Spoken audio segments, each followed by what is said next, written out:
let's kick it off. Ready for the weekend, can't get enough. Got my crew, Mike, Paul, Joyce, Lazy's laugh. Zach and Lily bring the fun, we're on the path. It's the Nintopics podcast ride. Electronic beats and friends by my side. Gaming news and tales we'll share. No better way to start a weekend fair. Turn it up, volume high. Nintendo vibes, flying sky.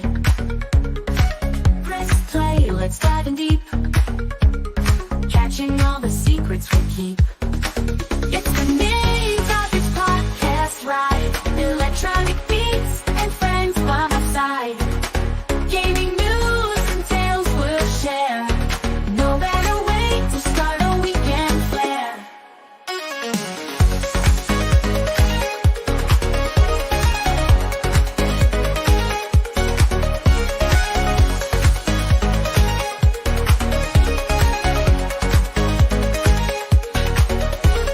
Strollers, quick stories flow.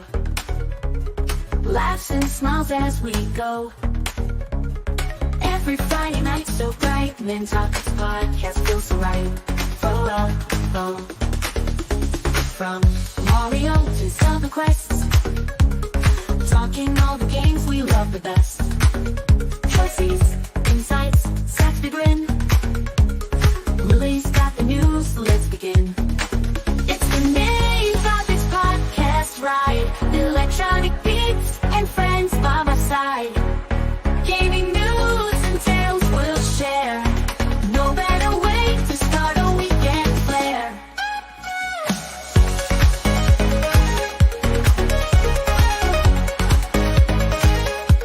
And always get really slow. Laughs and smiles as we go. Oh, oh. Every Friday night so bright. Nintopics podcast feels so right.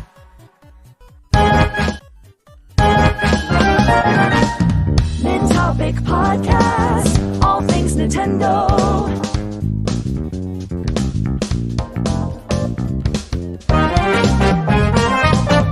Yeah! Is it time to start the podcast? Are we live? I don't know anymore. Am I dreaming? Where am I? Is it Friday? I lost track of time. Hold up. Hope so, because I ain't going to work tomorrow. I don't care what they tell me. Let me just get some vibes going because it is Friday and we are here live in the Nintopic podcast. Time to end your week on the most positive note ever. We're here talking video games, having a fun time, and just enjoying Nintendo content. And so I cannot do this without my all-star cast here, joining us from all parts of the world. We got the north, the south, the way Pacific over there. We got the east, and we got the center. Let's start over with the doctor of Nintendo himself, Miyamoto's cousin and neighbor, Furukawa's illegitimate son. I'm not sure when Furukawa's gonna recognize him, but Paul Guild Network. How you doing, Paul? Pretty good. I mean, a lot better today than a few days ago. Recovering well. If anybody doesn't know, I had an accident and got pretty rocked up, but It's been 4.5 days, and I'm feeling better. So you want to share that a little bit? Share a little bit of that later on today. Yeah, right before I was given the quick version. I'll try to make a quicker version. Yeah. I mean, no, you share it because I know your fans want to know. They want to make sure that you're doing fine. So thank you for being here, Paul. And moving over to the side, the neighbor right here, the Hollywood. He's like down here, Mr. Zach Hollywood. Zach Hollywood. I was like Zach Hollywood Hogan. Zach attack. What's going on, Zach? What up, everybody? I am glad to be here. As far as what I've been playing this week, I've only had time to get a couple games of Among Us in because I've been busy working. But man, I tell you what, Among Us gets a little sus. That's sometimes. It is us. Yeah, I am glad to be here. I am vibing. It is sus. I think there we go. And yeah, it is a good Friday, and even better vibes here at the Nintopics podcast. Thank you for being here, Zach. And moving up, right? Going up this side and then going this side, and then that side. We got straight from Hyrule correspondent all the way from Zelda's backyard. She was picking the cherries back there and then, making some carrots and just making like a salad or something and then feeding Epona. I think Having a Epona smoothie. having a smoothie is DJ Joycey J. What's up, Joycey? Hello, everybody. I'm happy to be here. It has been a very rough week. It is. It has. I'm sorry, I haven't really gamed much this week. I'm still have stiffness in my hands. Yeah. I need to go to the doctor. Yes, I do, and everybody's been telling me that. I will. Epsom salt is good. Like take like a little bath, put your hand in Epsom salt, then for a little bit, and that'll work good for your like the carpal tunnel. I've been doing that too, and yeah, I don't want to talk about it. Well, I'm glad you're here, Joyce. I'm so glad you're here. To be here. Yeah. And it's Friday. It's the time to kind of unwind, relax, and say, hey, we made it. We're good. And we got some Nintendo to talk about. I'm doing pretty well myself as well. I'm super tired. I got stories to tell as well. Paul knows what happened yesterday. Little down time that I had. But then I recovered later on in the night. Thanks to my wife, my beautiful wife, who brought me some very needed meds. But we are alive. This is Friday. We made it, and we are so excited to talk to you guys about Nintendo stuff, right? Nintendo stuff, and I need to introduce the most important cast here. One of the highlights here. You guys, the chat. You guys are part of the show. You guys are amazing. You guys make this show like the best every single week, and we love you, and we love entertaining you, right? And so thank you for being here. You are awesome. Let me know how you're doing in the chat, because you guys know we're a video first podcast, so we want to get you involved. Let me know how you're doing in the chat. Are you tired? Are you happy that it's Friday, relaxing and just kind of enjoying the podcast, sitting back, get a snack, and just put your feet up and just chill, right? All right, so huge shout out to our co-host Lilly. Lilly is on her way to Toronto for an expo, and so once she's back, she's going to tell us all about it. But Lilly, have a safe trip, have a lot of fun, and hope you bring back souvenirs for all of us here at the podcast. Preferably right. Zelda ones. Zelda one, right? Yeah. Yeah. Everything is Zelda. Everything is Zelda. Everything is Zelda. All right, so we have a little segment that we normally don't do that much, but it's called what's it called? Let me look. I think my brain is hurting. It is called Rapid Fire News, right? Things that go around in the world of Nintendo. Little important little clips and details that we want to make sure you guys know if you haven't heard yet. I have one here. In Rapid Fire News we have today marks the 33rd year since the NES commercial where Paul Rudd was featured on playing, and he's only aged about 3 to 5 years in the past 33 years since that commercial. So today, on August 23rd, 1991, that Super Nintendo commercial aired where Paul Rudd is just kind of playing like that, and the guy still looks exactly the same as he did. Are you gonna play it? Fun fact. What was that? Oh, Play it?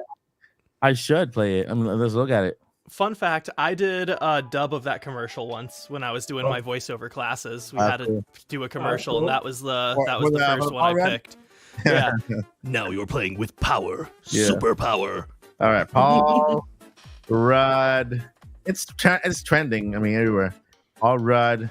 Let's play my Nintendo version instead. commercial. I don't even know where to find it. Yeah, because today's the anniversary of the 33rd anniversary of that. That's so cool. The guy's I think he's a vampire. I honestly think he's a vampire because the guy does not age. Looks exactly I do two things that I love. Stop. I'm not gonna pay no royalties for no commercials. Let's see here. Yeah, I got it. Dancing and Stop it. Okay, I think I got it now. How? What? Hold up. This is not the video. They catfished me.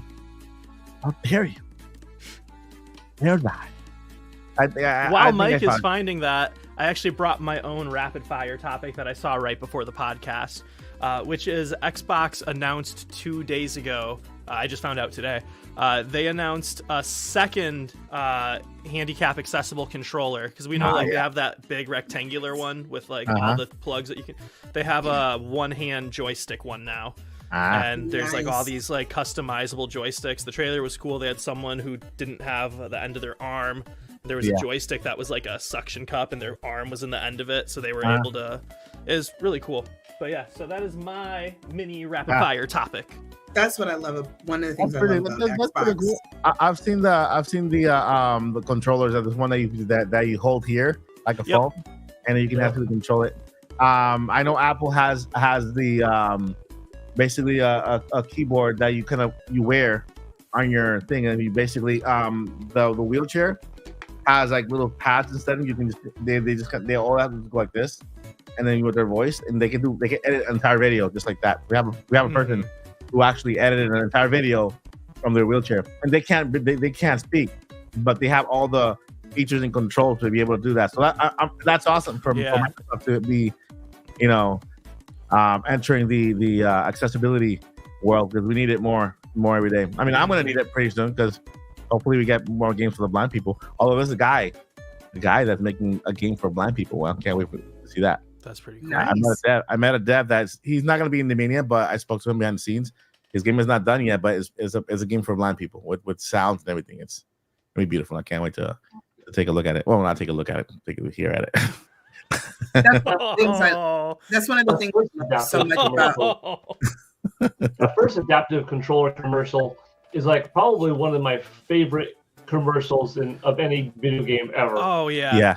It's Like, iconic with the kid playing. But that's what I was saying. They're all That's cheering and stuff. It's so good. That's one of the biggest things I love about Xbox. I'm not saying no other company does it, but it seems like Xbox, I'm always hearing about them trying to be as inclusive as possible when it comes to all gamers. And I love that about them. Yeah. Yeah, so I'll play it without the sound just in case of the copyright stuff, but so you guys can see Paul Rudd's face and see how he is a vampire. He's here. All right, so this is the original NES commercial featuring Paul Rudd, and so basically it has a bunch of games. You can see there he is. The guy he doesn't age. Look at him. Crazy, man. What a classic commercial. Yeah, the guy does not age. He's a vampire. A vampire or immortal? Now you're playing with power, super power. I'm pretty sure we're gonna get Thing because of what Switch power instead of Switch 2. Okay. Switch power. Yeah. So that, and then the other rapid news I want to bring up, and this is important for all of you guys to know. Those of you who are Animal Crossing fans, Nintendo is stopping the service for the Animal Crossing Pocket Camp app, but that's not bad news, because what they're doing is they're converting it to a standalone app, including all of the events they've already done over the past how many years has it been already? Like 4 or 5 years with this app. All those events are already in the game. They're gonna keep them there, and then they're gonna release a new app that is just a standalone app for a fee. If you own Animal Crossing, I don't think you have to pay a dime, and then all your saved data from your old Animal Crossing game will transfer to that new one. So you're good to go. It's for people who just want to buy the game standalone. They buy Animal Crossing Pocket Camp and start playing it and enjoying it with all those updates. Basically what they did with Animal Crossing New Horizons. Animal Crossing New Horizons, they released it, a whole bunch of events and holiday seasons and all that stuff, and then they stopped it because they were done. They added everything to the game. Same thing they're doing now with the Animal Crossing Pocket Cam. The one thing that people are kind of a little bit of upset about, and is very, very understanding, right? Is that how you say it? Am I being grammatical? Understandable. There you go. So it's very understandable is that Animal Crossing Pocket Camp literally went everywhere with collaborations. They did the Sanrio collaboration. They did a Pokemon collaboration, and so they're the app or the team that didn't shy away from collaborations with other IPs within Nintendo, which was awesome. And so people like, man, Animal Crossing Pocket Camp was the only one who was smart enough to collab with Pokemon, you know, and so hopefully maybe that continues with the next gen Animal Crossing on Switch 2, where they do collab with other, you know, things like that, because people love it. But yeah, it's not going away. Nintendo's just stopping the service, the updates, but they're releasing a brand new standalone app with the same game, and so you can continue playing your game there. So it's not going away. So it's not all bad news. I mean, no more updates, but still, you still have the app around. And I think that's it for Rapid Fire News. Anybody else want something they want to share? Yeah. Yesterday was the 38th anniversary. Oh, well. It's okay, Paul. Go ahead. It's the anniversary of what? Numbers. Yesterday was the 38th anniversary of The Legend of Zelda hitting the United States. Yes, it was. It came out February in Japan, but United States was August 26th, 1986. 38th anniversary? Mm-hmm. So I wonder what they're gonna do with for their 40th anniversary. Wait, you said 38? 38th for Zelda, and right. on August 6th, the day that the Zelda pool was done, was the 30th anniversary of Link's Awakening. Yeah, so yeah. August in general, though, is the birth month of Zelda United States, which is why the Zelda pool had to be started in July for my birthday, but ended in August for Zelda's anniversary month. All I have is everything like so calculated to the Everything is T. so good. I won't reveal it now. I will tell you the Easter egg, but I put an Easter egg in the pool. Like, the whole pool is an Easter egg if you watch the video of it, but it basically, long story short, but it's kind of relevant. When you have a pool that's new, like, I don't have a normal pool service. I brush my own pool. I do my own chlorine and acid and vacuuming and cleaning. I do all that stuff. But when you start a pool off for the first time after the plaster service, you have to hire someone, unless you know how to do it, to properly balance, 18,000 gallons of water that has no chlorine in it, no acid, no nothing, for the first time. So let the plaster cure properly, right? So anyways, I have a couple of guys coming over, and they're like, oh man, it's Link. Like, oh, it's so cool. I'm like, let me tell you something that nobody knows yet. You see this? And they're like, oh, there's something else in it. And they thought it was the coolest thing ever. So that's just a tease. You're gonna go, and there's literally gonna be like a painted Easter egg, and like he was not joking at all. He was like, "There's an Easter egg in the pool." There's a little Easter egg with a little stripes and everything. I think only my wife knows, and then now these two dudes that came over yesterday, they were like, oh, "I would have never known." So you heard it here first publicly of a tease to come. exclusive. And Josie, what did you want to say? I forgot. Something about the anniversary, the date. I don't remember. Sometime It's Friday. sleeping in. It was going to be Friday. about the Beyonce fan, I That's think. the weekend. No, 4 days for some people? What'd you say? What? Is it a 4-day weekend for some people? No. That's next week. Next weekend. Don't get me excited like that. Yeah, it's next weekend. My dad's birthday this weekend, so. Oh, nice. Happy birthday, Papa Paul. Papa Paul. Happy Papa birthday, cousin Paul. Papa Paul. All right. So we got some topics to talk over today, because if you guys did not know, there's a rumor around talking about potential events happening next week. And let's go ahead and recap, right? Let's go ahead and recap, and so we can go ahead and talk about it because if it's true, it's exciting. If not, then it's rumors, you know. So what we got here is, first thing, let's go and react to something else first, because we had an event happening a couple days ago. Just a couple days ago, something happened, and so it was.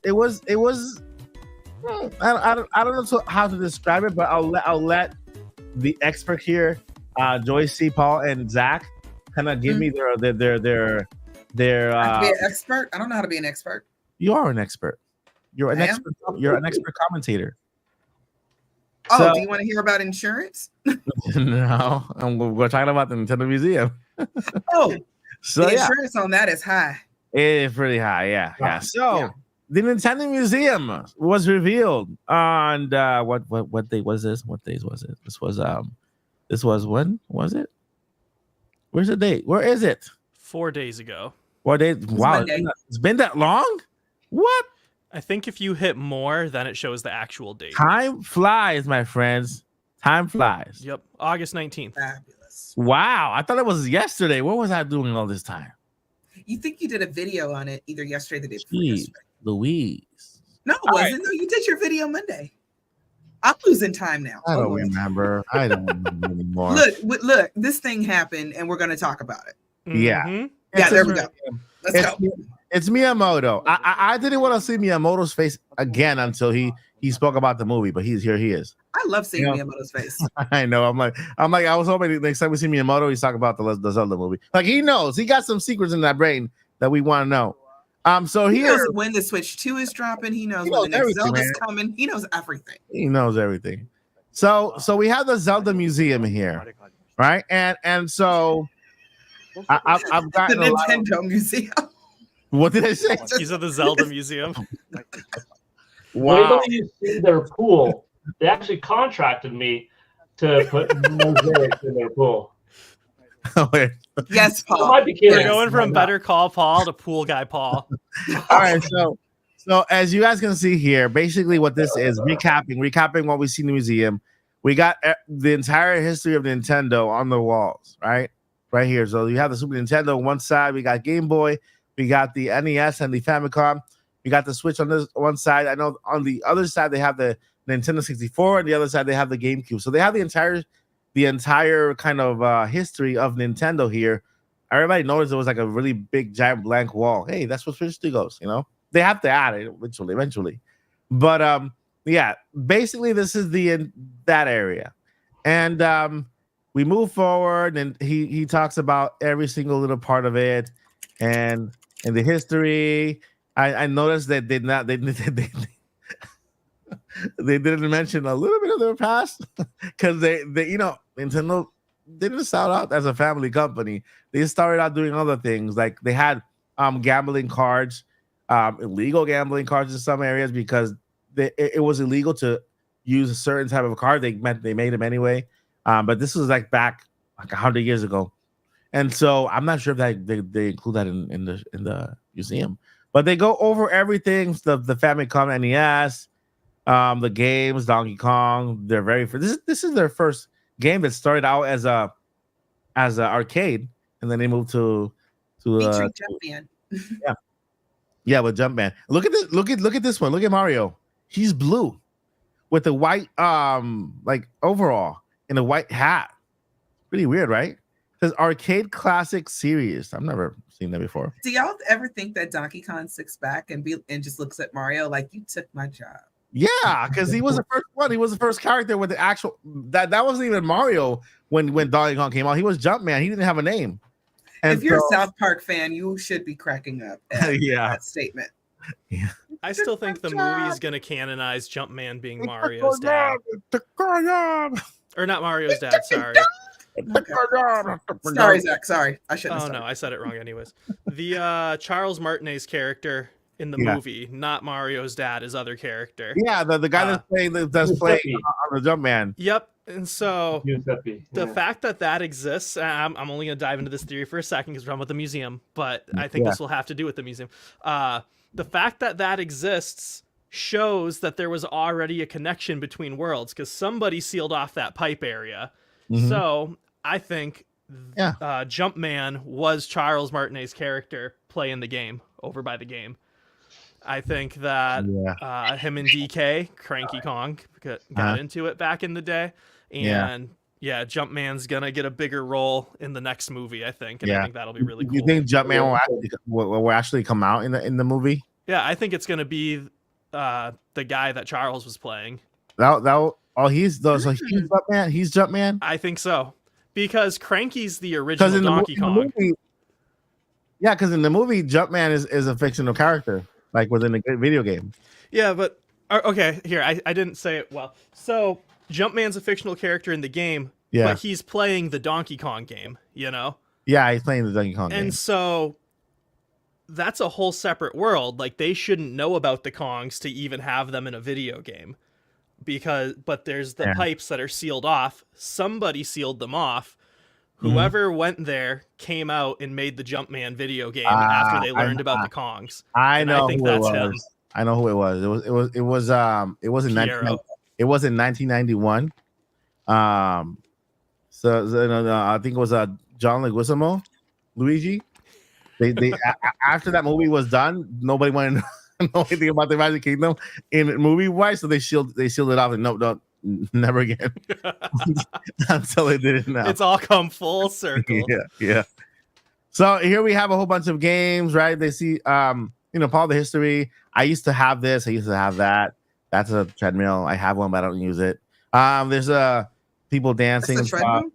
Yeah, this is like a tricycle, bicycle, whatever, bike thingy. Did I say a treadmill? Oh, okay. I said so a workout exercise. Yeah. So we have here the history of all the question blocks and everything. So yeah, there's a lot of information here. There's a lot of stuff here from when Nintendo started experimenting with toys. And here's the shotgun here, and there's the projector where the Duck Hunt game was actually born, because Duck Hunt used to be a projector game, like a projection on the wall, and the ducks used to fly. And then they used to shoot it with this shotgun. And then there was another one before the Zapper was even invented. It looked like an actual real shotgun, which was actually really cool for the time, you know. But there's another one here. Let's go ahead and move over here. We see the very first gaming system. That wasn't Nintendo. It was the TV Game 15. That was the first one. Let's see here. Then we got these zombies walking around like crazy. What else we got? And then we have the cell blocks. Some say that there is somebody locked in there. Who was it? Somebody said on Twitter that this is where they locked somebody in. And then they show the most interesting part of all, which is that's not it. And that's not it. That's not it. This is not it. This part right here. Look at that. You see this right here? A giant Famicom controller. So this controller, basically, it's actually works. So they play between two people playing a Mario game, right? But the funniest part, which I couldn't stop laughing during the event, and the chat knows, whoever, if you were there, I couldn't stop laughing. I almost died. Is this right here? This, I'm like, that's a good idea because that's on a table. But look in the back. What do you see? look at this. Look at the back. Yes. Look at the Joy-Con. Look at the Wiimote. Between two people trying to hold that Wiimote, and then this person just, you know what? I'm not gonna even pick it up. I'm gonna hug it. Like, huge. Oh, that's amazing. They're all oversized controller, but they're all functioning controllers. All right. I think over here we have a Nintendo 64 or a Super Nintendo controller, and then a Nintendo 64 controller here. Wait, actually, this is NES. Well, they're both Super Nintendo because they're both Super Nintendo games. But that looks like a Link to the Past.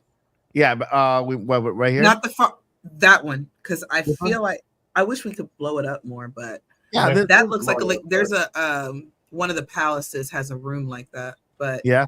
Oh yeah, look, like this is Link right here. Yeah, you're right. And then this is Mario Kart. Wow, I really spotted that. Mm-hmm. Yeah, you're right. You're right.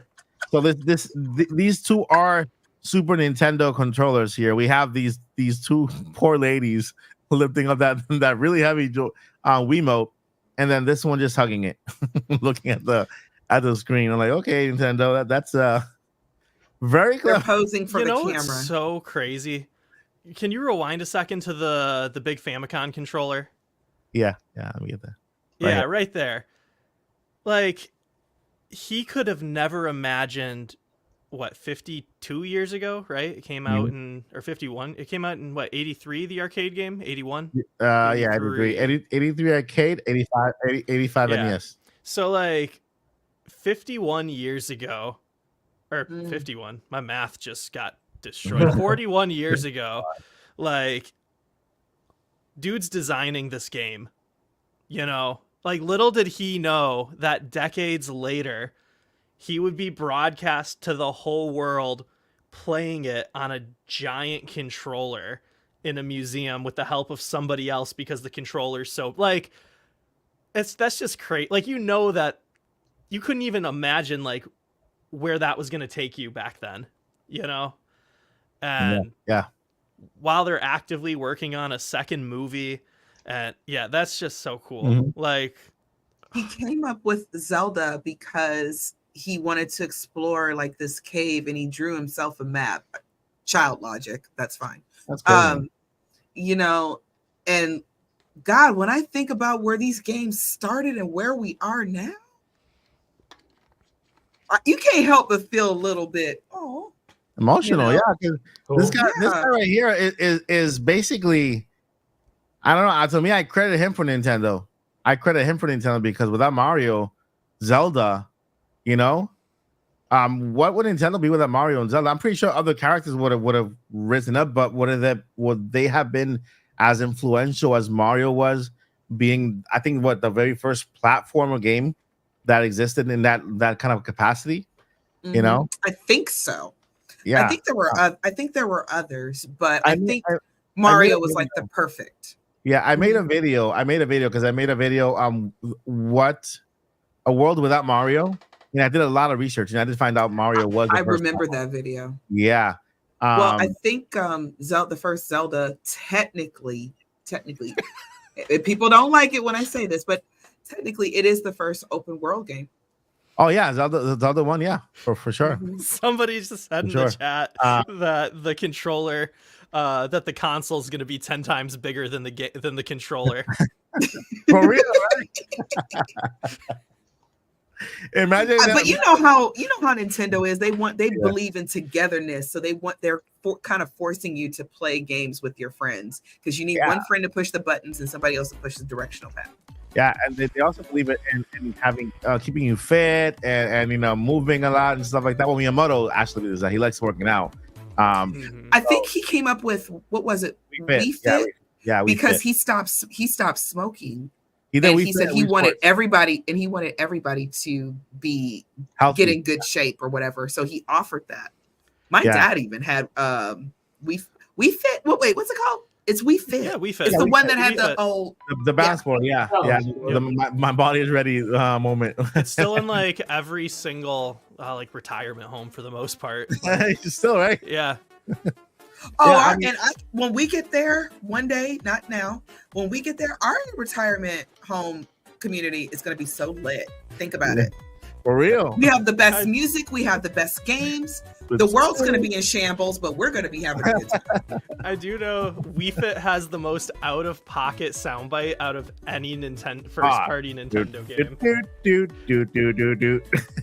No, almost, yeah. So that, but then what they fought. So when you step on the scale, it like tells you like what shape you're in. Yeah. And if you pass the threshold where it labels you obese, it'll say like, bow, bow, bow, that's obese. And like, wow, the best soundbite. I like just the happy little voice. That's obese. Like, it's such an accurate scale too. I mean, I used that thing as my primary scale for so many years past like Wii's relevancy into Wii U, into early Nintendo Switch days, just because like, it's my scale. It's got this like 14-year journey of Paul's weight. Once every few days, a couple times a month, like, periodically less and less, but yeah, it's just oh, there's a birthday. It's really cool. I like it for that. Yeah, shout out to Wii Bounce Board. Yeah, so this was a direct. Bounce Board is a. What was that, Paul? It's a really cool piece of tech. When I was finishing up my bachelor's degree in 2006, we had to access, it was a really high-tech piece of equipment, but basically a high-grade balance board before the balance board came out. And it was both a device that was for athletes and for people with difficulty standing to get rehabilitated. So the bottom floor could balance to be like on a pin, so really difficult to stand on for athletes, or the bottom of the floor could be like molasses, so super easy and slow to move on your weight. And on screen was this little square with these little reticles, and it was lean forward to go in this box, lean back into this box.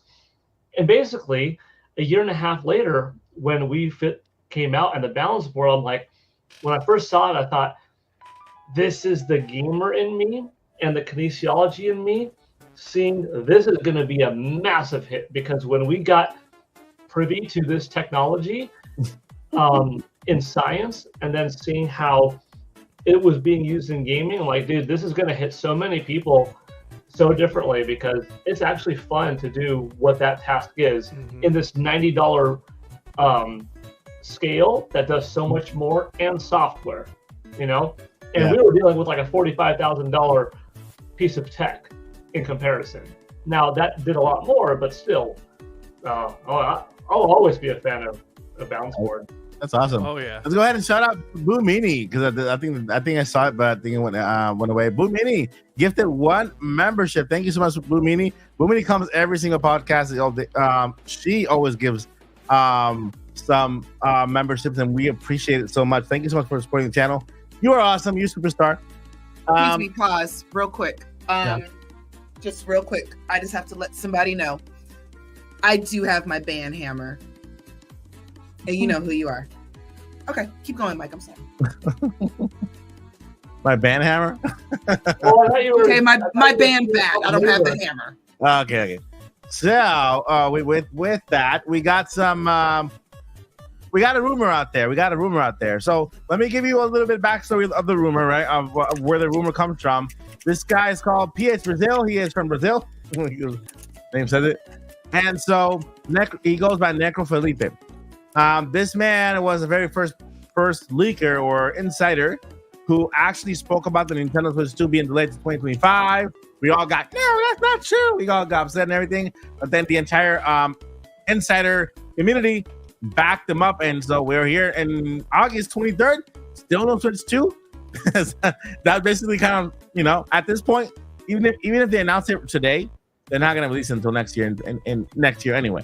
And so with that, it proved to have some credibility. He knows somebody in the field. Now, I think he's the only one who actually mentioned that there was a Nintendo Direct happening in August, right? And so all of a sudden we got this little, I think people call it a Direct, with the museum thing. They're calling it a Direct. Yep, Nintendo called it a Direct. And I'm like, I hope they could add that 10-minute segment to the end of a bigger Direct. But still, I mean, I understand it's a big thing. Nintendo Museum is like it's a piece of history. They're revealing the first Nintendo Museum. I heard news that they were also bringing it to Orlando, Florida. Part of Epic Universe. They're gonna, not the same one, but more like that's the main one. We can all come and stay at your house. Yeah. Okay. Yeah. I gotta point out, when we were predicting when the Direct would be last week, I was the only one who said August. But if you guys remember, I only said August because I was like, well, it'll totally be September. But I gotta say something different to not be the same. Yeah. So I didn't actually mean it, but I'll take the credit anyways. I think the credit's yours, man. You earned it, man. It's yours. So Super serious. so we got Nego Felipe. After the direct museum direct, people were like, wow, he was right. There was a direct. Even if it wasn't video games, there was a direct. But he said he came back up out of the little hermit shell. He's like, no. He's Spanish, so I can, Brazil, Spanish, same thing, same Latin. He said, nope, that's not what I was talking about. There's still a direct coming in August. And so if there's a direct coming in August, August is already August 23rd at the right now. We only have one more week in August, which is next week. Oh my God, Indie Mania is around the corner. Stressing out. No stress. Be excited. Stressing out. So we have one more week in August, which is next week. And that's the only week that the direct can happen if it's happening in August. Right? Obviously. So with that, the title of this video, direct next week, right? Look at the question, guys, because I know there's a lot of people. There's no direct coming next week. No, there's a question mark. Direct next week. This is what I look like whenever I put a question mark on one of my titles, like that. I should do that for the actual thumbnail.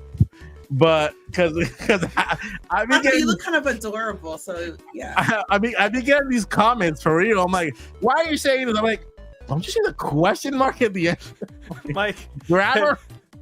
Have you seen the comedy sketch where it's a lawyer, but everything he says sounds like a question? Oh, yeah. My client is innocent? It's like, get rid of him. That is horrible. Direct next week? Can you imagine having a lawyer like that? That's horrible. But anyway, so I made a video, I think when it first came out. I say, I'm not gonna say it's not gonna happen. I've always said, because first thing, let's put this out there. Nintendo has been following their every year schedule. There was a direct in February. They didn't change that. There was an Indie World around March and April, right? Then there was an announcement on Twitter in May that there was a direct in June. Not that we wouldn't get two information there, but there was a direct in June because normally Nintendo does a direct in June in the summer. And so Nintendo has been following their regularly scheduled programming when it comes to directs. They haven't changed a bit. And so with that, I say, you know what? I feel like Nintendo's not going to change their schedule at this point. They're going to give us a direct in September as they always do. The only reason I think they might push it backwards is maybe because they want to create space between the actual direct and the Switch 2 trailer. That way they don't overshadow each other, because they want to make sure people like focus on the video games that are coming, and then when the Switch 2 is announced, they focus on that. Imagine if they put the Switch 2 trailer at the end of the direct. People are gonna forget about the game. Like, what? Switch 2? So I have so many ideas. So with that, I'm gonna go ahead and throw it out to the chat. To the crew now that we have the backstory of what's happening. Will PH Brazil will he be correct on this little statement that there is a Nintendo Direct next week? And if so, what does this mean that Nintendo is all of a sudden giving us a Direct in August, at the end of August? I'm going to go ahead and start with Joycey. What does this mean? I was reading something. Going to start with Joycey? Joycey? With Joycey? Joycey? I'm sorry, what was the question? Seriously. I'm sorry, what do you think about text messages. What do you think about the Nintendo Direct? Nintendo Direct rumored for next week. If so, what does this mean? Okay, do you believe the rumor? First thing, yes or no? And second, if it happens, what does this mean? Like, what do you think Nintendo's up to that they're moving the Direct forward a little bit, like a week or two? Because it's not really that much time. Normally, the real Direct is like first or second week of September. So it's not like they're moving the Direct months, right? They're just kind of like pushing it a week or two. So here's the thing. I love speculation. I love talks. This is one of the things I look forward to for this podcast, that we all get to have like these talks and get so excited. I don't know if I believe it. I don't really care one way or the other. Yeah, I heard they're going to show new Echoes of Wisdom. Ooh, I don't need to see anymore. You said Zelda. I was just kidding. I thought as soon as I said that, you'd be like, never mind, I care. But no, you're right though, but my thing is, they say Zelda, and I just pull out my credit card. There's no there. Look, y'all remember a couple weeks ago when Lilly showed us her treasure box, and I was like, "Oh, I don't want it. It's not hardback." What did I buy? You got it. Amazing. Why do I need this? Lily, For your Because it's Nintendo Zelda. museum. Have you read what the stories entail? I haven't taken the plastic off, Paul. So, but have you ever read those stories before? A little bit. I have. Oh no, I'm you haven't read all of it, and that's why you bought it. Justify it. Thank you. See, where would I be without my Paul? I feel like a true fan would have read all of it. Yeah. Right. Yeah. Uh-oh. Do you know how many books I own? I have my own. I have like Belle's library from Beauty and the Beast. Do you have one of those libraries that's like one of those? Oh man, they got like that. Does it make Almost. sense? I'm right. Yeah. The books are getting to the point where they're covering the window That's because pretty I'm running cool, out of though. space. Yeah, And- I love to read. But seriously, I love my games. I love Zelda. I love everything. But when it comes to directs, I get excited. I'm always on the hype train. If you're looking for me, I am on the hype train. So the thing is that sometimes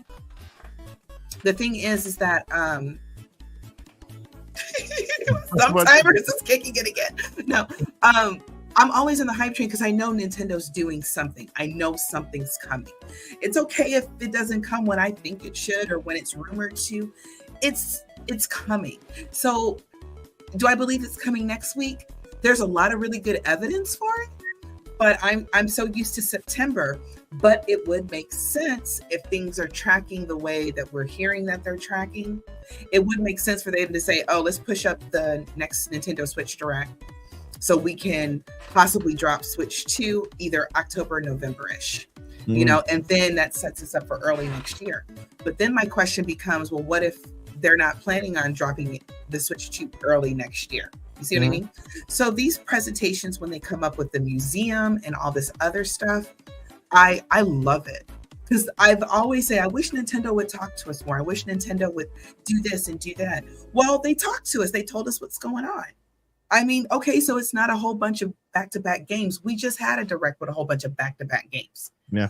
And then there's other games that are coming out that are not just Nintendo. While Nintendo obviously doesn't need anything else.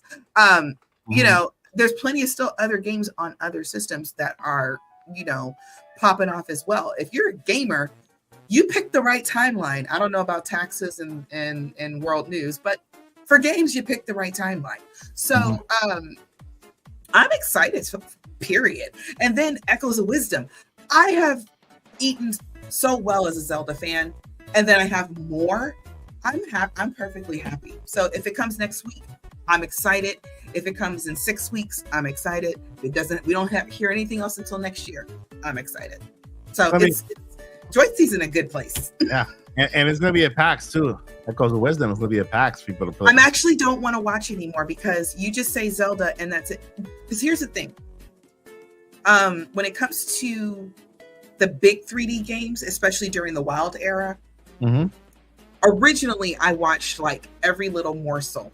But when Tears of the Kingdom came out, I literally watched the big trailers they released, and I watched the presentation. Shout out to Nintendo Prime. Thank you, Nate, for the $4.99 super chat. We love you. Nintendo Prime, y'all go follow him. He is friends to the show and friends with me and Mike and Paul. Hey, what up, Nate? And Zach's your friend too, Nate. You don't know him. I don't know if y'all know each other, but I was on his show once. That's why I Oh, you was were? like, oh yeah, I was like, long time no see. Anyways, keep going. Awesome. So, anyway, I don't, you know, I kind of, I realize what Nintendo does. They make these really great beefy trailers and to make it seem like we're seeing a whole bunch of stuff when we're really not seeing. We're seeing less than 1%. So I don't need to see anymore. I want the game. I want it in my hands. I want to sit on my couch. I want to blare the music and just play. That's what I want. When's the release date? The 21st of September, I believe. It's gonna be a PAX. Go to my old lady calendar. Hold on. It's gonna be a PAX West. I got my passes for PAX. I'm sorry, guys. I think it's the 26th. I'm not sure if I will go unless my wife tells me last minute, hey, you can go last minute. But because of Indie Mania, we have our hands full. We have a lot still ahead of us. Gonna focus and I'm on excited that. for Indie Mania because indie games don't be playing with your feelings. They are excellent. This show that we're putting together, the games on this show is gonna feel like a direct, but and even bigger because it's 3 days. We're not making the show that long per day because we hear the feedback out there, and people don't like 4-hour shows. They get right, Paul. They get like very tired and kind of worn out. Yeah, very few things I think can hold people's attention for like 2.5 hours plus, and maybe if it's a really invested movie that has a huge fandom, but something that's bite-sized, that's designed to be bite-sized, which is trailers, being 2.5 hours of bite-sized things in a row is probably too much for most. So I think the time that we have it down to, plus or minus, 5 minutes here or there, is going to be solid. People could watch it for the first day, be like, I saw games, I saw this, they had this, that was unexpected, that was cool, that, really, what? Oh, okay, cool. I'll tune in for day 2, 4. You're going to get some of the same, but all the games are going to be different. And some of the other things are going to be different. So, then you're going to come back for day 3. So, all 3 days, the main thing is freaking dozens of games people are going to see. Yeah. But just the right time, I think. Yeah. We're doing pretty good job in pacing the show so that when you are watching it, you feel like you're getting something good the entire time. And also, you'll see. It's a lot of work into it. But hopefully you guys, yeah. Go ahead. I was hoping they would, that part where they show all the different systems.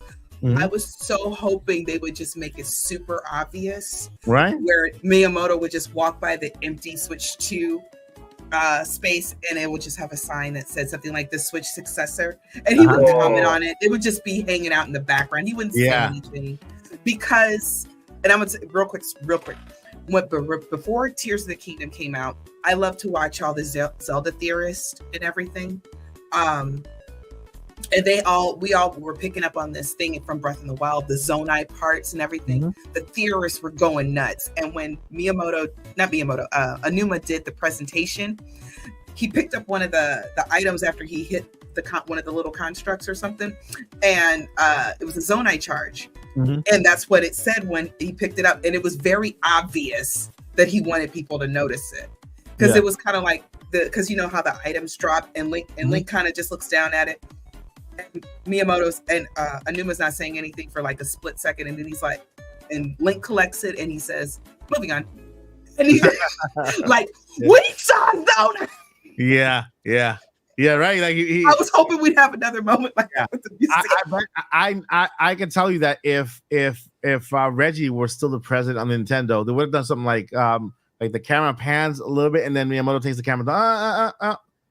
We're not ready for that yet. And then pan the camera back to him and say, kind of to redirect you towards looking something, hinting that the Switch 2 wall is there or whatever. There that would have been something. Oh, sorry. Yeah, go ahead. No, go ahead. Oh, no, keep going. No, I'm saying that would have been something that Reggie would have done, because Reggie was more like theatrical and kind of more out there with the skits, the puppets, and all that stuff they used to do back in the day. Right. This is Reggie and Iwata, right? That they were more like creative minded, and we have now more like a businessy type, people like Bowser and and Furukawa, they're both businessmen. You know, they're not creative. They didn't come from the creative field. Iwata was a game designer, right? He was a game designer first. Yeah, he was the only Nintendo president who like wasn't always in an elite position. Yeah, which is super rare to like work your way up. The way that it crazy. Yeah. That's crazy. That's insane. But yeah, what were we talking about? What's the topic of the day? You're talking about the Nintendo Direct. Yeah, Nintendo Direct happening next week. Any thoughts, Zach? Yeah, you know, like thinking about it, I'm in the same boat as well, not in the same boat as Joyce, where I'm just like, I don't care. I'm more in the same boat where I'm like, I have no clue what they're doing. I'm going to say yes just for funsies, since last week I was like, yeah, August 31st. It'll be the first Direct on a 31st. So I'm going to stick with not just next week, but August 31st for funsies. Yeah. But like, I was just thinking about it while we were talking, and Nintendo is kind of in uncharted territory right now for them. Like, we've always been able to kind of predict Nintendo. They're going to come out with something innovative, something this, whether that's the 3DS with the multiple screens or the Wii with the motion controls, you know. But as far as like how they're functioning as a company, it's kind of different than anything we've ever seen from them before at this point, because they have the movies, they have the theme parks, they have the other productions that they're doing. Like, these are all different things that they haven't explored before happening at once, and these are all things that are going to put you in the public eye for interviews more and more. They just launched this museum, you know, they're about to launch a new system after what very shortly is going to become the most successful system of all time. And so, but at the same time, we look at all of these other studios, everyone's budgets are ballooning. You know, Nintendo almost feels like an indie company to me, like as far as their approach to things. And you know, we see all these video game budgets. You know, Destiny back in 2014 was like the most expensive game ever made at $500 million.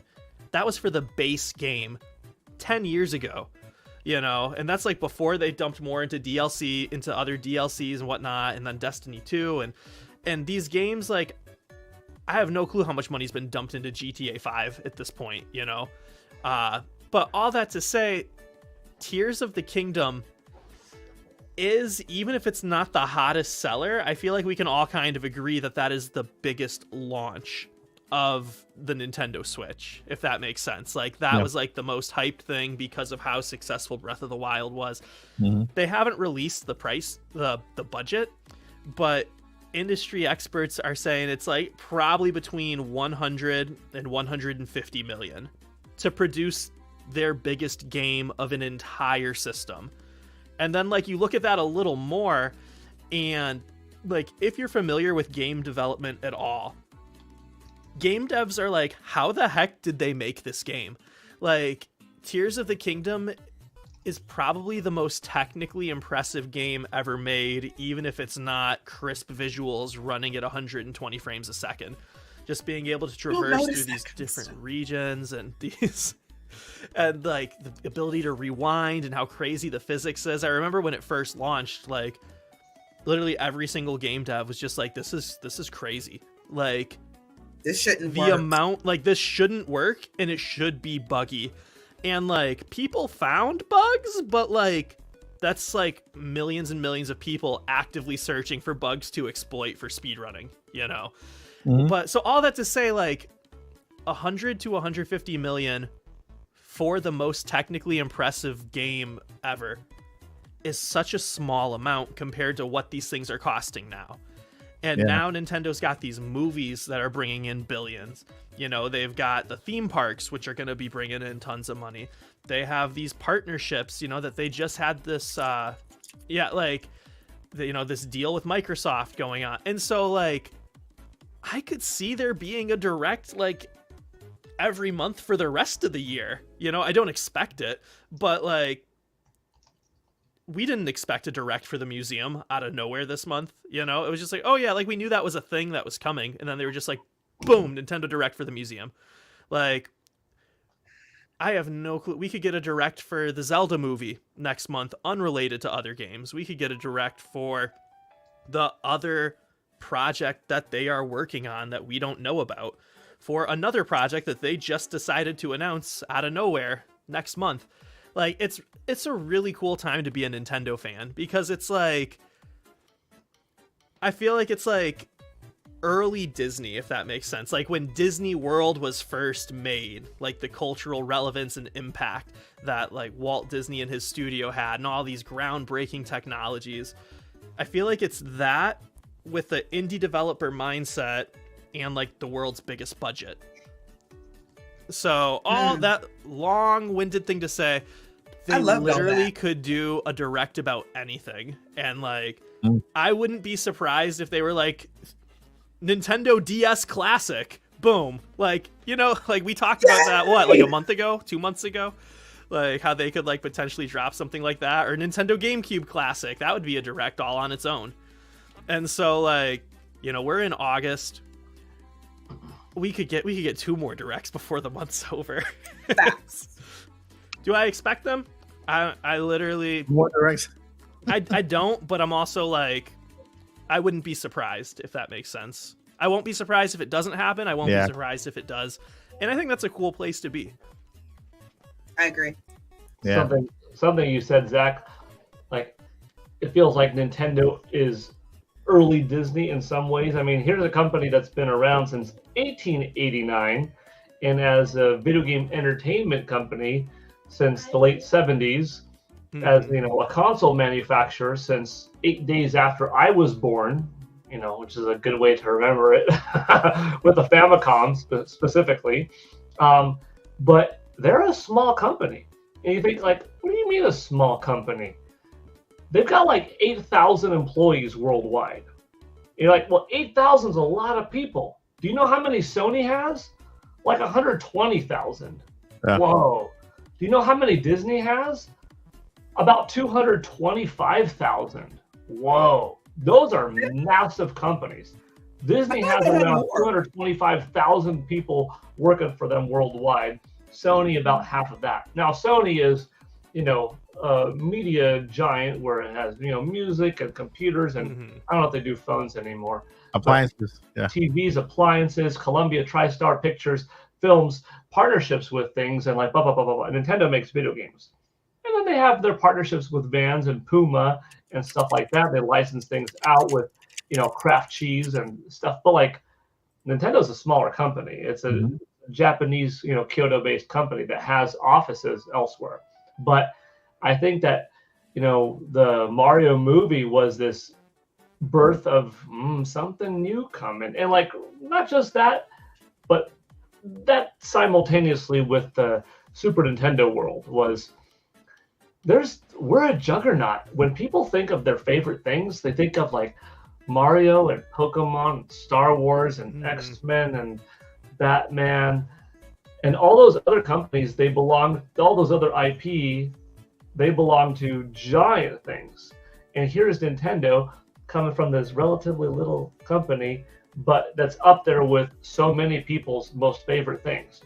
What if we had a bigger reach? Like, how big could they get? Exactly. And I think that was a taste of, if we do things right, every movie could be 1 billion. If we do things right, every TV show could be, wow, how many people are turning into House of Dragons? 17,000. How many people are turning to Breaking Bad, breaking records? How many people are turning into your new episode of Family Guy? Nintendo's IP, doing it right, every TV show could hit these numbers. Every cartoon could hit these numbers because their games already do. They're already the cream of the crop there.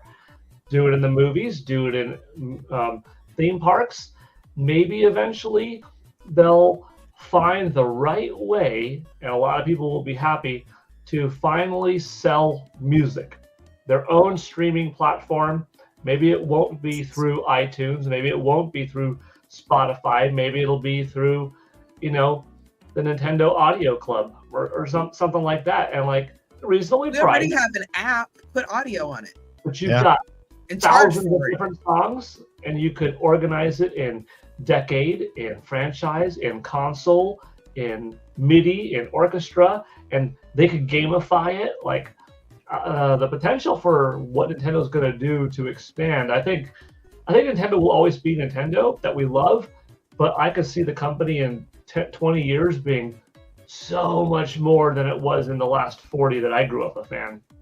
Yeah, I agree. I agree because Nintendo is actually they're making themselves immortal with theme parks, video games, and movies. They're cementing themselves to be here for a long time, way past our lifetimes. And I agree with this Nintendo Direct coming in September. If it comes in August, one thing you guys didn't cover is if they do have this Direct in August, Nintendo is very strategic with everything they do. Nothing is like out of the blue. They're very that's what I love about that company. They're very strategic. They plan things well. Everything is well executed. They don't shy away if they have to delay, or they delayed Tears of the Kingdom by a year. Oh, it's done. We just want to make sure it's good to go. It's weekend. So they for an entire year they worked on that game after it's done to make sure that everything is good. Same thing with their movies. Same thing with I'm pretty sure same thing with the theme parks. Mm-hmm. And so with them, if true, giving us a Nintendo Direct in August, that's also calculated. And I'm going to go ahead and take the part as in, yes, it's happening, but why is it happening is the question. Why are they giving us a Direct in August when they had one in June? July, just 2 months ago, right? 2 months ago was the one in June. They had a Direct in June, and I believe that the reason why they're doing it is to because of the Nintendo Switch 2 trailer. Not that they're going to release the trailer in the Direct, because I want you guys to set your expectations. What is the M&Ms? You call my attention. I'm like, what M&Ms? So, Here, Mike, you want some? Yeah, let's take, wait. We need to be able to do that. That like, would be it's so for real. funny as a dumb joke one time. Like, Right. literally, don't even say anything about it. Just have it ready for Yeah, like like, an no, hour just and gonna hand it 32 over. minutes into the podcast and pull that out and don't even acknowledge it. That, I have a good time for us. I'm to do sorry, that. Mike. Continue. Yeah. On Nate's podcast, Nate could pull it off with Eric because they're in the same room. So they could do one of these and they could make it work. But we could make it work here, like, hey, Joycey, here you go. And Joycey could go, "Whoop, oh, thanks." And then Mike, and then Zach, and then me. Yeah. We'll work on it. We'll work on it. When you guys are at least expecting, we'll be just talking and kind of just passing snacks to each other. Never let them know your next move. Yeah.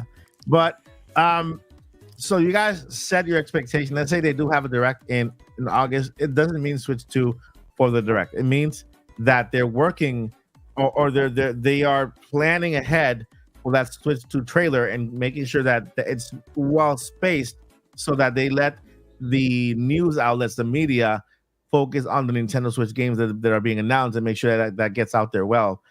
There's nothing overshadowing something. Imagine if they do Switch 2 at the end of the Direct, that will overshadow everything that they just announced, and nobody will care. Like, who cares? They announced that Switch 2 is right there, right?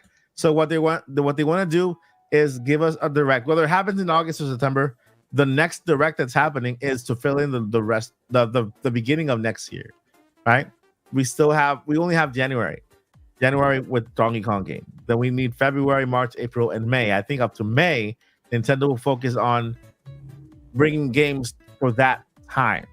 And so this Direct coming up, hopefully if it's August, then yeah, that's what Nintendo's going to do. Announce games for the first half of next year, 2025. Maybe even give us a Metroid Prime for release date and just shoot that over to July or shoot that over to August. By then, Switch 2 would have been out, and then that will be a launch game on Nintendo Switch and also Switch 2. So thinking, assuming, I'm not saying it is, okay? So don't say I did, I said it. Assuming it's in August, then I would say with the good amount of distance and time, the trailer could drop around October. Drop October, then January, February have that big stage presentation, and then March, April, or May have the release time around that time. And I think it's going to happen before May because Nintendo wants to take advantage of all the gaming events that are happening after, like Indie Mania Year 2 is happening around that time as well. And we have Jeff Keighley's Summer Game Fest having around that time. And so what better way to launch the system right before they can push all those games? They can kind of, release new trailers and all these gaming events happening after. Just kind of, another thing that came up this past week was the price of the Nintendo Switch 2. What could be the price range of that system? And there was an insider who said that the Switch 2 will be less than $499. He didn't mention any price. Just said less than $499. But because he mentioned $499, people are already thinking $500. No, he said less. It's going to be $498 instead. $498. But I'm going to tell you what price I think it's going to be. It's probably going to shock you. I'm pretty sure a lot of people are going to disagree, but I'm going to tell you why. I think Nintendo Switch 2. First thing, remember, we're getting the base model of Switch 2. We're not getting the OLED model. We know that's coming. When Nintendo is actually doing an LCD screen for its first model, we know that there's an OLED up ahead, maybe 2 years later, right? And then we have a light version as well. Hopefully, we have a light version because my daughters like the light version without the Joy-Con removable stuff. But I believe that Nintendo, and this is my personal opinion, will start the price where the OLED left off. $349, $359 for the base model. Nintendo releases a $399 model with the OLED, and then the light at $249.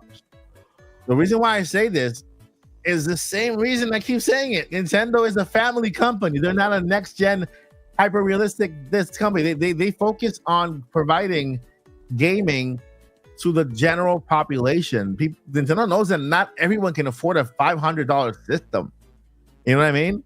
And we're gamers. We will buy it anyway. But I'm also thinking in the way that there's a lot of people out there who can afford a $500 system, who are able to afford the Switch Lite or the Nintendo Switch base model right now, right? And maybe the Switch OLED. And so I think that's what Nintendo's going to do. They're going to go from that price, moving up for future consoles. Their money comes from software. They sold over 1,200,600,000 and something video games on the system on Nintendo Switch, and that's where their money comes from. It doesn't come from. Yeah, they get some money from the system, some profit, but their money really comes from the software, and they would benefit more by having me buy one system for my daughter and another system for my daughter. Why? Because if I'm going to buy an Animal Crossing game, I gotta buy them both an Animal Crossing game. They each have to have their own because you can't share a digital game. If they're going to play at the same time, you can't really share that game. So I buy them. No, you can't share it. No, you can't share it. Yeah. That's the trick, Paul. No. Hey, he's Yeah, working on my son. there's the He trick. knows. But I have a Nintendo Switch, and Paul Gale's secondary Nintendo Switch is the Nintendo Switch OLED model. Mm-hmm. My son, Bryson, he's not an account owner on either. So for him, both are his secondary systems. But the base Nintendo Switch is under Paul's base, and the OLED is a secondary. Under the same account. Yeah. So what I did was, like, most of my games I buy physical. But I'm like, wait a minute. You could share digital. So for Splatoon 3, I'm going to buy it digitally. So I could play on my OLED model, Splatoon 3, or on my regular Nintendo Switch, the primary account, Splatoon 3. My son can only access Splatoon 3 on the base model on his account because that is considered the primary system. Mm-hmm. So when we play Splatoon 3 together, I log on to the OLED model under Paul Gale. He logs on to the base model, and we both log on to Splatoon 3, and we could both play completely independently or together one game the entire time. That's how you make digital work. And that it does work, but it isn't as easy as like, okay, what if he logged on to this one and that? Like, I can log on to any one, but he has to log on to one. But digital To doesn't work at the simplify same that, time. I'm sorry. Yeah, the thing is that it doesn't work with every game. We got Pokemon Scarlet. Right? It doesn't work with every game. I can confirm that because both of my daughters have Animal Crossing. I have Animal Crossing too. Animal Crossing, yeah, it doesn't. Yeah, there's a lot of games that if you logged into one and you're playing it, it'll give you an alert on the other one, or it'll kick somebody out of the other one, and so it doesn't really work. You know what?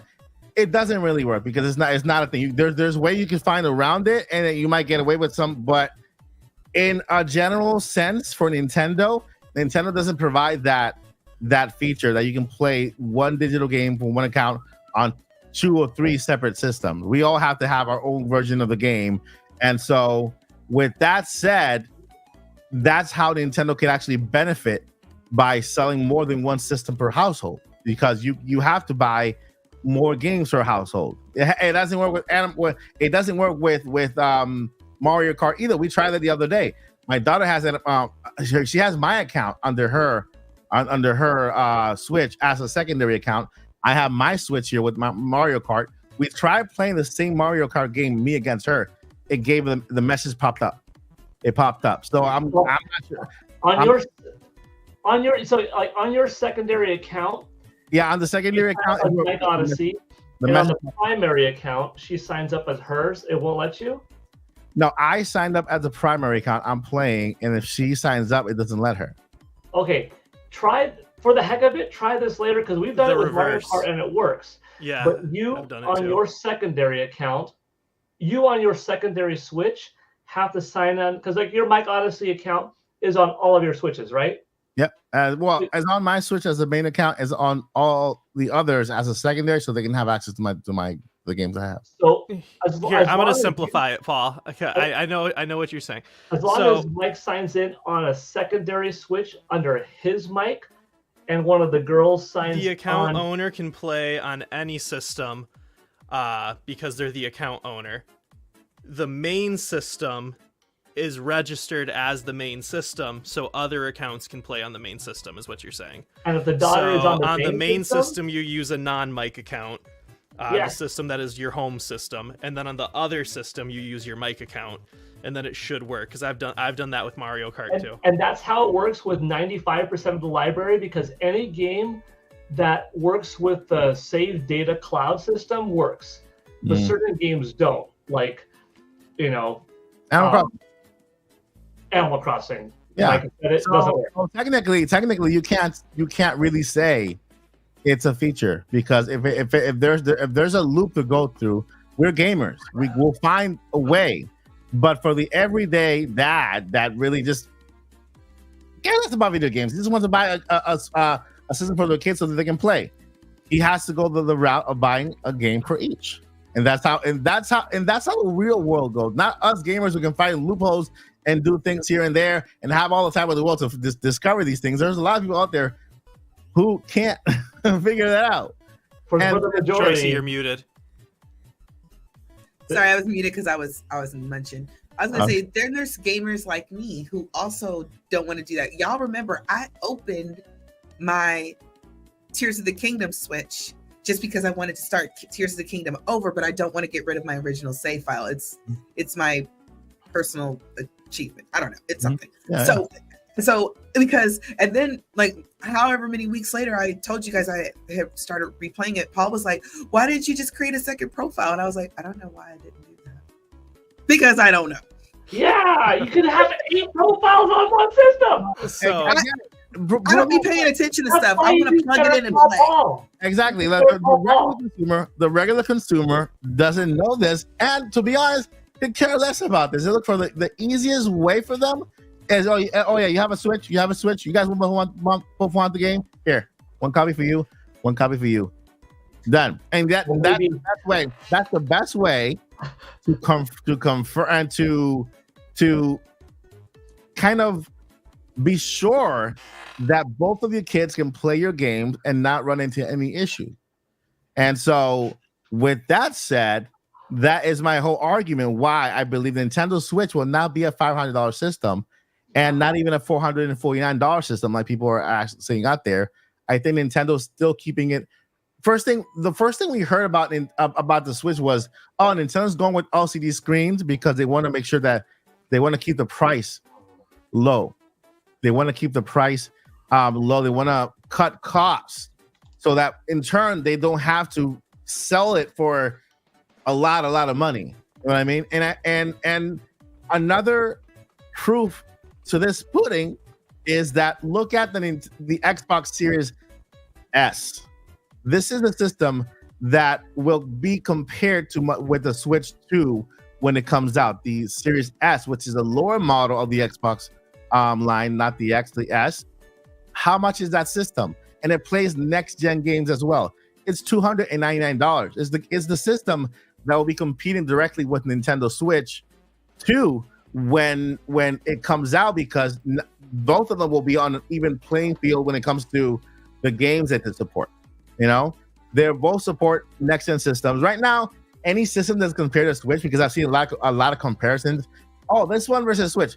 They're all going to win because they were all released within the last 4 or 5 years, right? So it's new technology versus Nintendo Switch technology 8 years ago. So once Nintendo releases their console, it's going to be they're making it powerful enough to support some current gen games. I'm not sure if it's all current gen games, but some current gen games, and it'll be on an even playing field when it comes to third-party support. And it's only $299 for the system. If Xbox was able to do it, Nintendo can do it even better. And so that's why I don't believe it'll be in the 400s. If they were able to create a console for $299 that at least supports the current gen games at least at a lower resolution, it's not technically 4K resolution, but at least at a lower resolution, then Nintendo can do it with their systems as well. And then you might have the argument, oh, but wait, it's a handheld mode. Nintendo knows what they're doing. They've been working with handhelds since the get-go, and we have ARM chips now, which are very powerful, and so you can fit a lot of power into a small form factor. Look at iPhones right here. I have an iPad over there with the M2 Pro chip. I mean, it's like my iPad is more powerful than my computer. You know what I mean? And so we are living in different times now. Oh, sorry. Sorry. I think my internet's still a little laggy, so like I think someone's done, and then all of a sudden it's like, oh, he's still talking. So that's my One of us. Okay. But basically that's my argument. Nintendo Switch 2 will not be a $500 system. It's gonna. I don't rule out it's gonna be under $399. I agree with you that Nintendo wants to keep it cheap, but for the sake of not just saying the same thing that you said, so the podcast can have more stuff, I will say the biggest hurdle would be, you brought up Xbox, so I'll just go with that just to diversify things a little bit. Phil Spencer has admitted that every Xbox console is sold at a loss up to $200 depending on the console, because Xbox isn't in the business of selling consoles, they're in the business of selling software. And so the question, and we know Nintendo, Paul can probably correct me, has never sold a system at a loss. Only twice. And you know when they did? Wii U, which was their worst selling home console ever, and 3DS, which was a good selling system, but not as good as its predecessor. Okay. And I think Nintendo will not sell another console at a loss. Even GameCube back in the day was making like $17 per GameCube. N64 was making like $12 or $21 per system. Wii was making like $37 per system. But you're right. 3DS, the first time they sold it at a loss.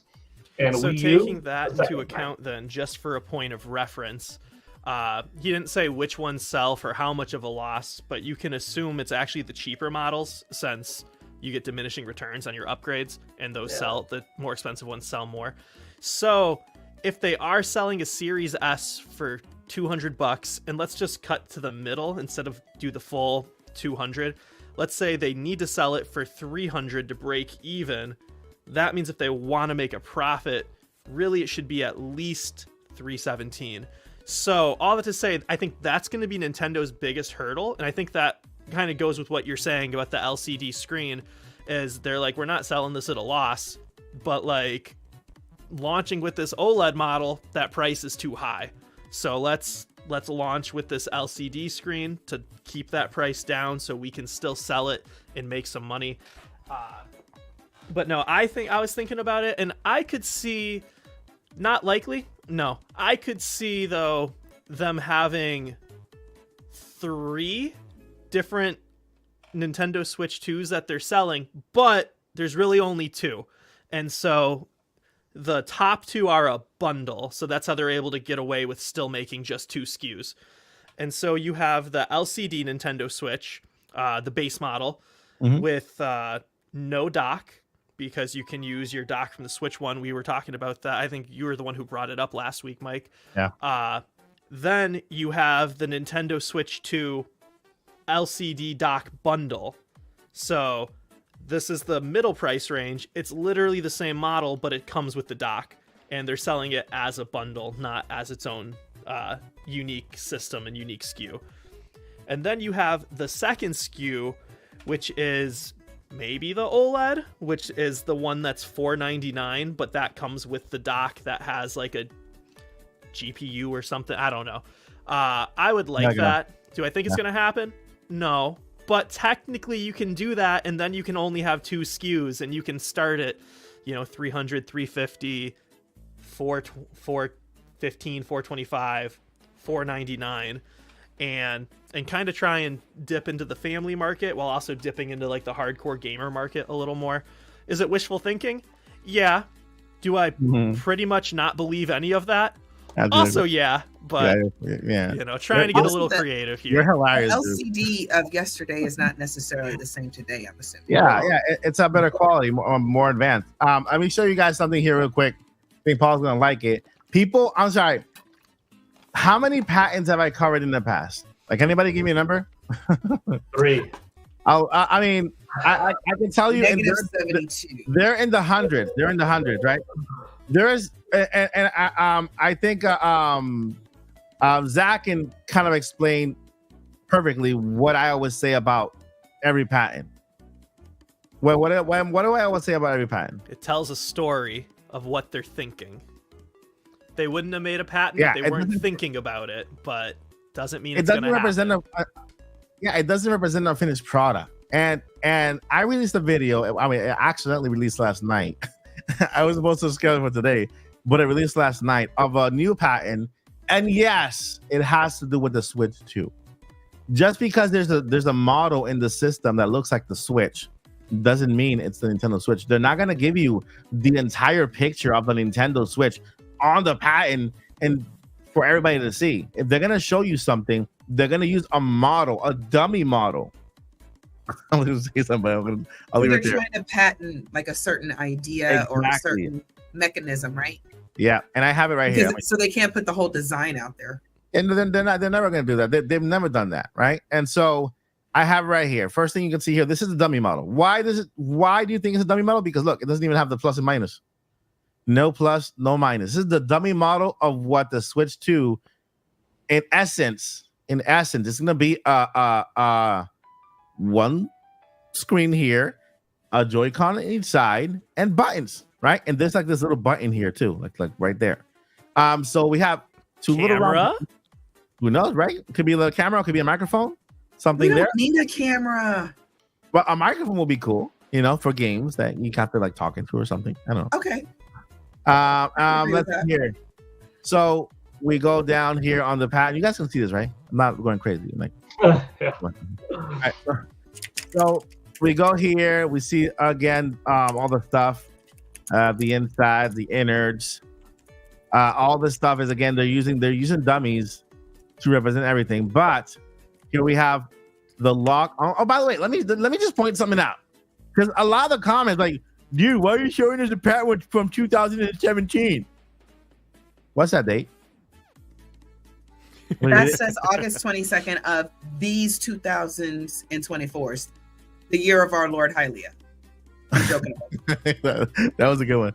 But how many comments did I have to like, dude, why are you showing us a pattern from 2017? Telling us about Chris too. That's the same. Not questioning Mike on his patent abilities, please.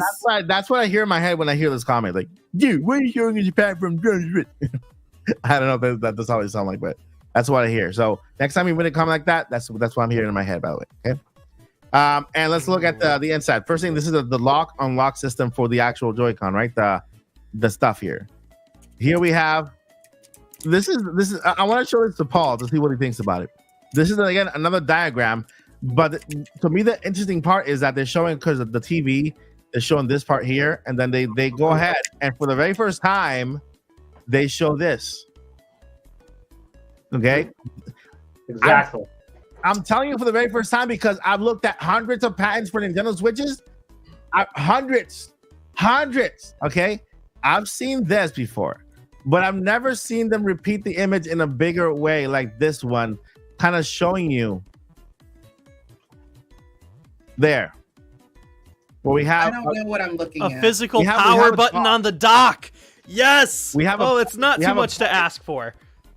And sorry, Nintendo Switch 2 going into the dock, but allowing the screen to be shown like exactly. Yeah. Okay. Advertising space, mini game, a different way how to do tabletop mode, maybe a map for your Nintendo game that you're playing is there, and then controlling on the screen with another Nintendo Switch, or maybe that tethering technology, that streaming tech, or just a simple clock, or a fun app for Netflix to scroll by, or whatever. What it's starting to remind me of is a Google Home with the screen. Yeah. And so this is, guys, I dare anybody out there, go on uspto.gov. Very easy. Go to patent, go to basic, so you guys can understand. There's a basic part. I use the advanced part because I know what to look for, but there's a basic part. All you gotta do is just type Nintendo, and then a whole bunch of patents will come up. You have to look through them. It's not easy. Look through them, find them, and I'll pay anybody who can find this image. You're probably gonna find this one, but this image, okay, this image here. This is a brand new image. If you scroll down even more, what do we have here? Remember the innards. The innard of the other patent, we got the magnetic force sensor. So the force is with the Switch too. It is magnetic, and then we have the two slots, the first slot, second slot, the ambient light sensor, the temperature sensor, the cooling fan. I knew it. What? I'm sorry, I just had a question. No, you were first. What do the slots mean? Are those like the cartridge slots? That's what I was about to say. So there's two ways of interpreting this right here. Obviously, it can confirm backwards compatibility, right? And it has it has compatibility with two versions of Switch cartridges. First slot is Nintendo Switch 2. Second slot is Nintendo Switch. They might both fit in the same slot, but there's two of them. There's this for Switch and there's for Switch 2. Or it can have just two slots, one side by side, in the same exact theme. I mean, I'm pretty sure they're gonna go with that one slot that fits both, and it's kind of in a way where you can't put the Switch 2 cartridge in the Switch, but you can put the Switch cartridge in the Switch 2. So one of those slots could be for an SD card, also. Would it be there though? Every other patent from Nintendo, they only have one slot here, and they don't show any other slots for SD cards. Cool. And they are both IF slots.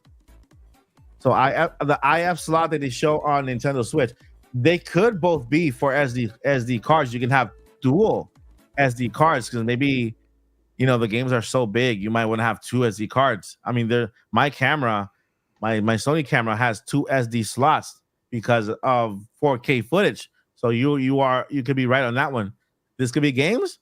This could be a dual SD slot for two SD. We got the fan cooling, power adapter, volume button, power button, and all the other limbo pajimbo. You know what I want it to be, or I want some system to do? An expansion pack, a modern day expansion pack, like how Nintendo upgraded the Nintendo 64's RAM back in the day from 4 megs to 8 with the 4 megabyte expansion pack.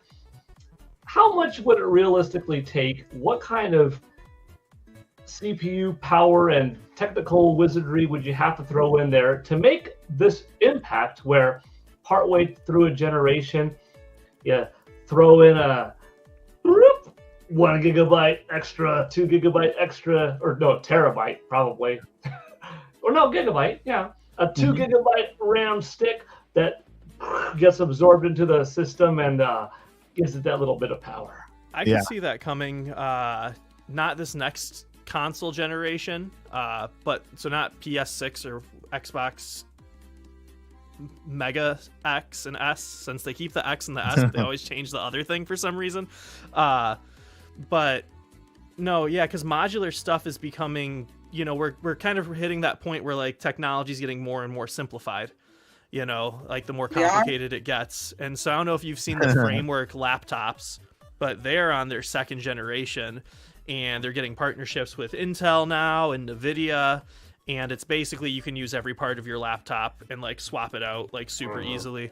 But that tech is catching on in more and more fields. I know there's framework type phones. That's how a PC works. And these game consoles are getting closer and closer to PCs. So I say we'll go back in 15 years and to this podcast and see that I said 2 generations from now.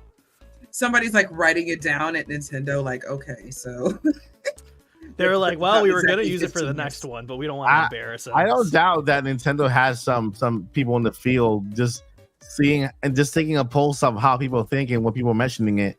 And then, because they want to please the fans in some way or form. And so I'm pretty sure they have some people out there just kind of taking notes and just reporting back to Nintendo. Hey, this person said this about we do this. They do a version of it, But this is part of the video from yesterday. I wanted to show Paul that because I know he mentioned that a couple of podcasts ago. I thought it was a really good idea to have that front part out.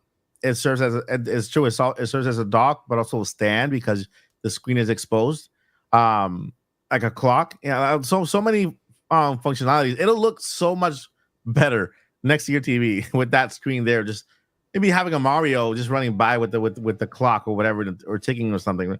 Something really cool. But go ahead. So I know you talked about this a while ago, and I actually finally remembered something.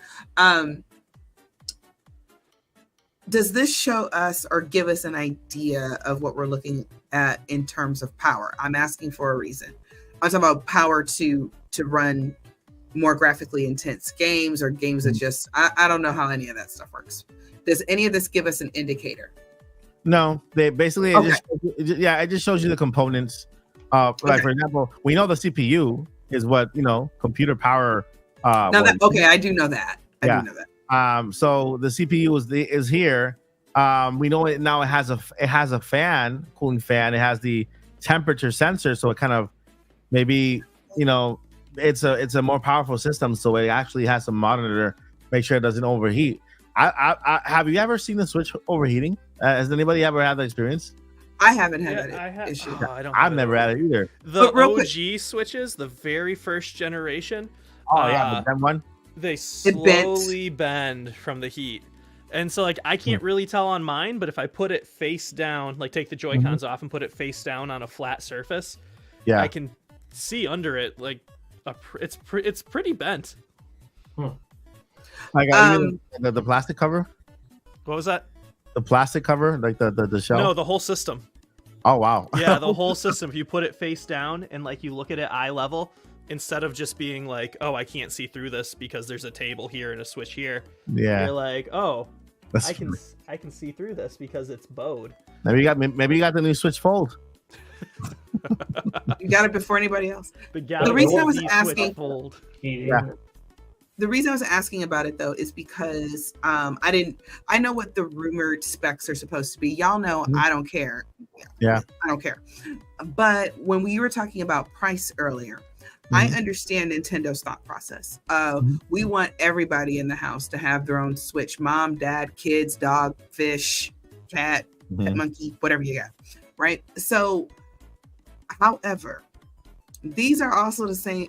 The parents of today, y'all gotta remember, well, not me, I'm the auntie, but we're the parents, right? Our age group and up. So, and even my mom and my dad at their beautiful, certain, more experienced ages, they know what a Nintendo is and everything. But so I think of the gamer parents. And also I understand with finances and everything, but I'm thinking of the gamer parents. They probably didn't blink an eye if their kid said, I want a Switch, I want a PlayStation, I want an Xbox, I want a really nice PC to play all my games. So I could see if Nintendo has the power to back it up on the Switch 2, I can see them selling the real nice main base Switch or whatever at a full 500. Maybe even a little bit more if it has the power to back up the price. You see what I mean? And I can see us paying, well, we're going to pay for it, of course, but I can see parents paying for it because then they'll probably slowly start coming down with other models, one for the little kids, one for your teenager who's probably more responsible, not breaking stuff every 2 seconds. I can see them doing that. I'm sorry I said that like so late. No, you're good. You're fine, Joycey. This week was a mess. We're still on the topic. This is a topic. You're good. Yeah. Yeah. And also, I just didn't know if fun any of that instigated it. No, you were but talking about your parents because we're the parent generation now. Nintendo has a name for them. When I did my Nintendo competition, there was a bunch of different categories you could compete in. Nintendo dads, Nintendo moms, and so much better. So there was like parent teen, parent child, teen, child, family, adult. And then for the teams of people over 50, those were the super adults. So Nintendo considers people over 50 super adults. I love that. So I think my whole my whole reasoning for giving the price point that it is I can say it, and I'm saying it on a personal note. If Nintendo releases a console for $500, I'm not gonna buy it too. I'm not gonna buy one for I would have to buy 3. That's $1,500. But you're which daughter? Because you have an adult daughter and a young daughter. Even even as a gamer, I find it very hard to spend $1,500 because I don't like spending that much money because you got bills to pay. But think about it. Think about it. How many people that are your younger daughter's age have a PS5 and have had it? Yeah, and if they do have it, they only have one per household. They don't have like multiple. It PS5. Depends. There's a what do you call that? A survey. If I can find it, the survey mentions people have more Nintendo systems per household than any other console. And it makes sense. It is because Nintendo made the Switch to also be a handheld system, and people, I mean, at least with the kids, they all want to have their own handheld system. If you have a kid in the back of the seat playing with the Switch, you're not gonna have the other person watching. They want to have their own playing at the same time. No, I agree with you, but I'm talking strictly on price. Yeah. Because the thing is, I think the gamers will buy it because we're the gamers. But then I think about the parents, and I've even talked to some of my friends who have kids and everything and how they kind of feel about it. They don't want to spend $500. They don't want to spend any money on games, period, because it's a money issue. Yeah. But because some of my friends do have kids who are into games or whatever, they do have a couple of places. And I am not rich, guys, at all. I know how I talk and everything, but trust me, I'm really good at budgeting. As are my friends. We are not rich people. Only two of us have houses out of our whole friend group. So I just see somebody who can do a budget pretty well, still paying for it. But I do still, there's going to be a Switch 2 Lite and a Switch, and other versions for the younger people to choose from. So it's not a matter necessarily of parental preference. I'm just saying that if it has the power to back it up, I can still see it going pretty well. And I can see parents paying for it. I understand they don't, but I can still see them doing it. Yeah, but the article actually from the Insider actually mentioned that Nintendo will not do that. They said they'll be less than $499, so it's not going to go into the $500 mark. You know why it's going to be okay? Oh, Joyce, because we're getting more Zelda. Man, I'll tell you why. I had this argument, like, gosh, 2020. Nintendo Who Switch. dares argue with my cousin Paul? Man, anyone that's going to lose, that's who. Oh man, I love that. Sassy Paul's coming back. Sassy Paul is coming back. I love it. Before Nintendo Switch OLED model came out, when people were thinking Nintendo Switch was long in the tooth because it was, a little over 3 years old now, they didn't have that July announcement that the OLED model was coming out. People thought, could it be a plus model or whatever? And, well, how much would the new one come out? And then we found out OLED, and I'm like, all this time, just wait. If Nintendo follows a similar pattern as they did this generation, the Nintendo Switch 2 will come out sometime respectively after Xbox Series and PlayStation 5, as Nintendo Switch did to PlayStation 4 and Xbox One. Technology in this small of a device 3 years and 4 months after PlayStation 4 and Xbox One that came out for $400 was more or less there in this little device for 3/4 of the price 3.5 years later. Let me just say that. You have this 2013 machine this big, PS4, that comes out for $400. 3.5 years later, the tech needed to play Doom on this machine was able to be squished down into this little Nintendo Switch for 3/4 of price. That means for $300. Is it the same Doom? Is it the same level of CPU and GPU and gigaflops? No, but it's relatively comparable enough because technology advances so quickly that they were able to make a system drastically smaller for so much less. But since time evolves tech so quickly, that's what the Nintendo Switch could do. As long as Nintendo Switch 2 would come out a similar time, which would be 3.5 years after November of 2020, expect that Nintendo Switch 2 to be around the power of an Xbox Series S and around 3/4 the price of this, $500 PS5 Xbox. No, that's not how it works. That's not how it works. There's no way it's going to be that powerful. There's no way. You don't follow trends. I analyze. That's what I do. And then now there's even more evidence that the gap in time is even greater.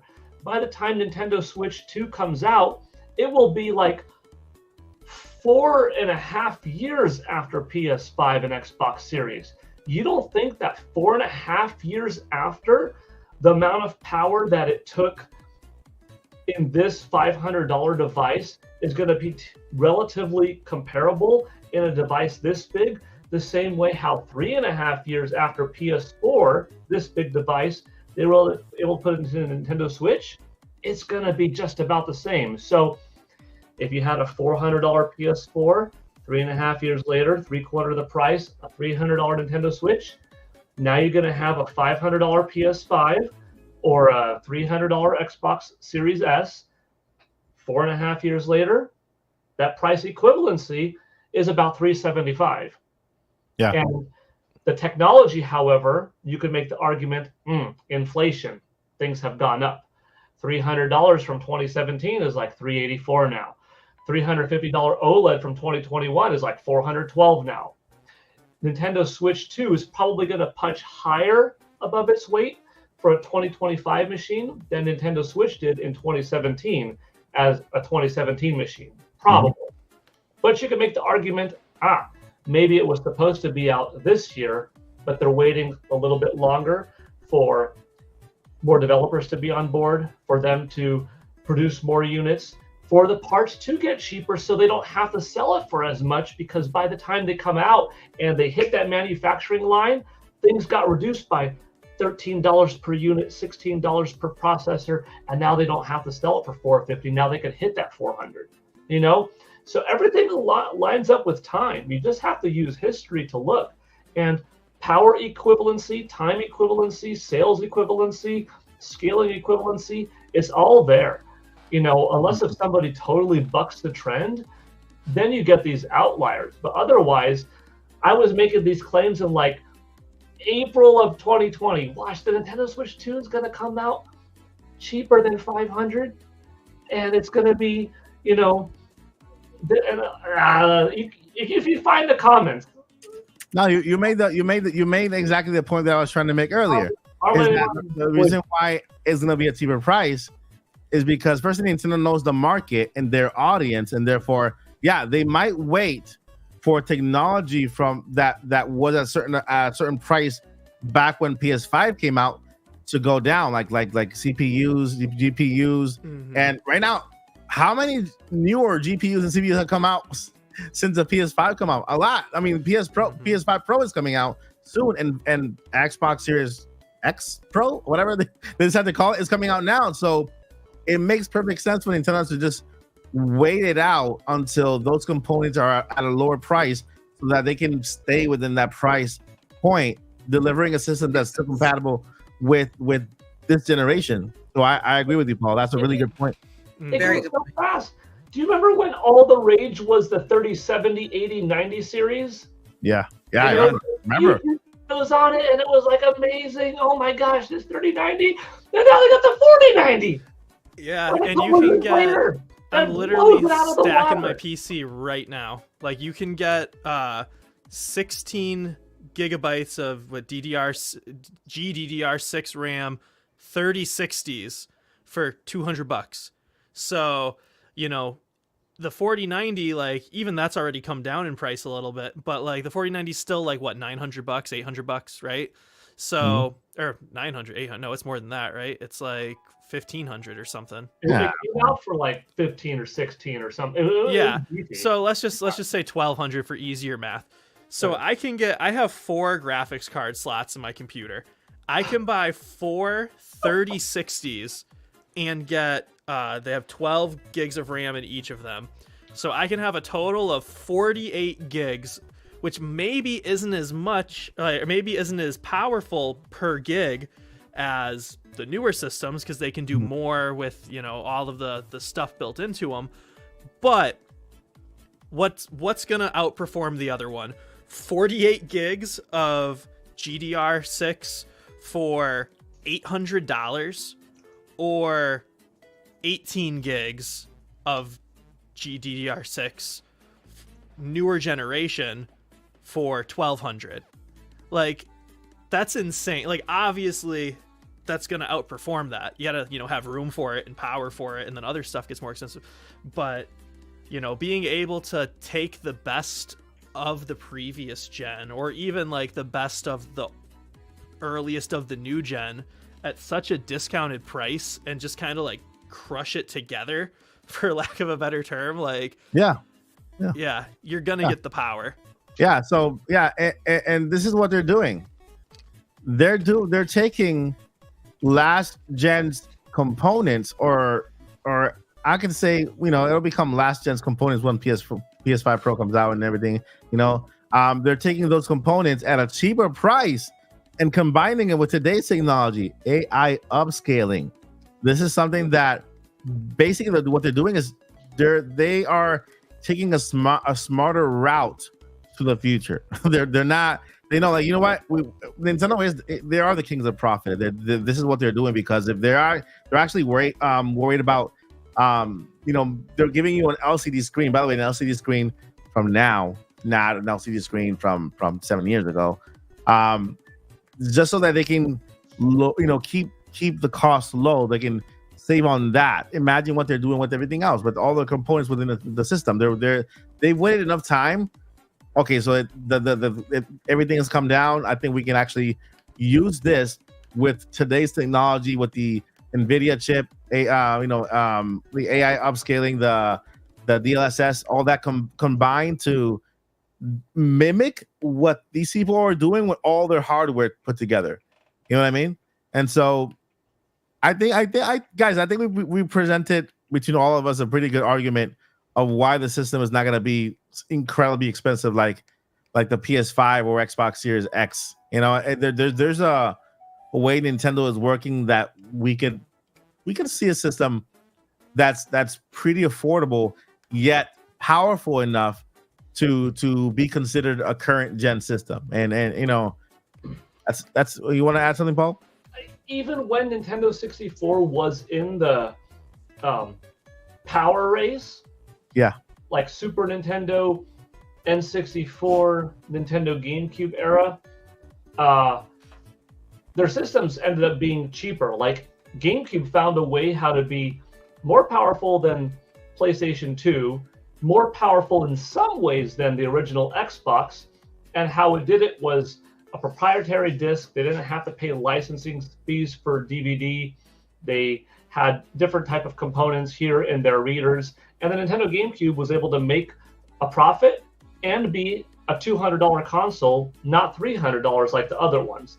The N64 was a more powerful console than PlayStation, but it didn't use any moving parts. It didn't use a laser or a disc reader or anything that spun around. It used an older tech in cartridge technology to do that.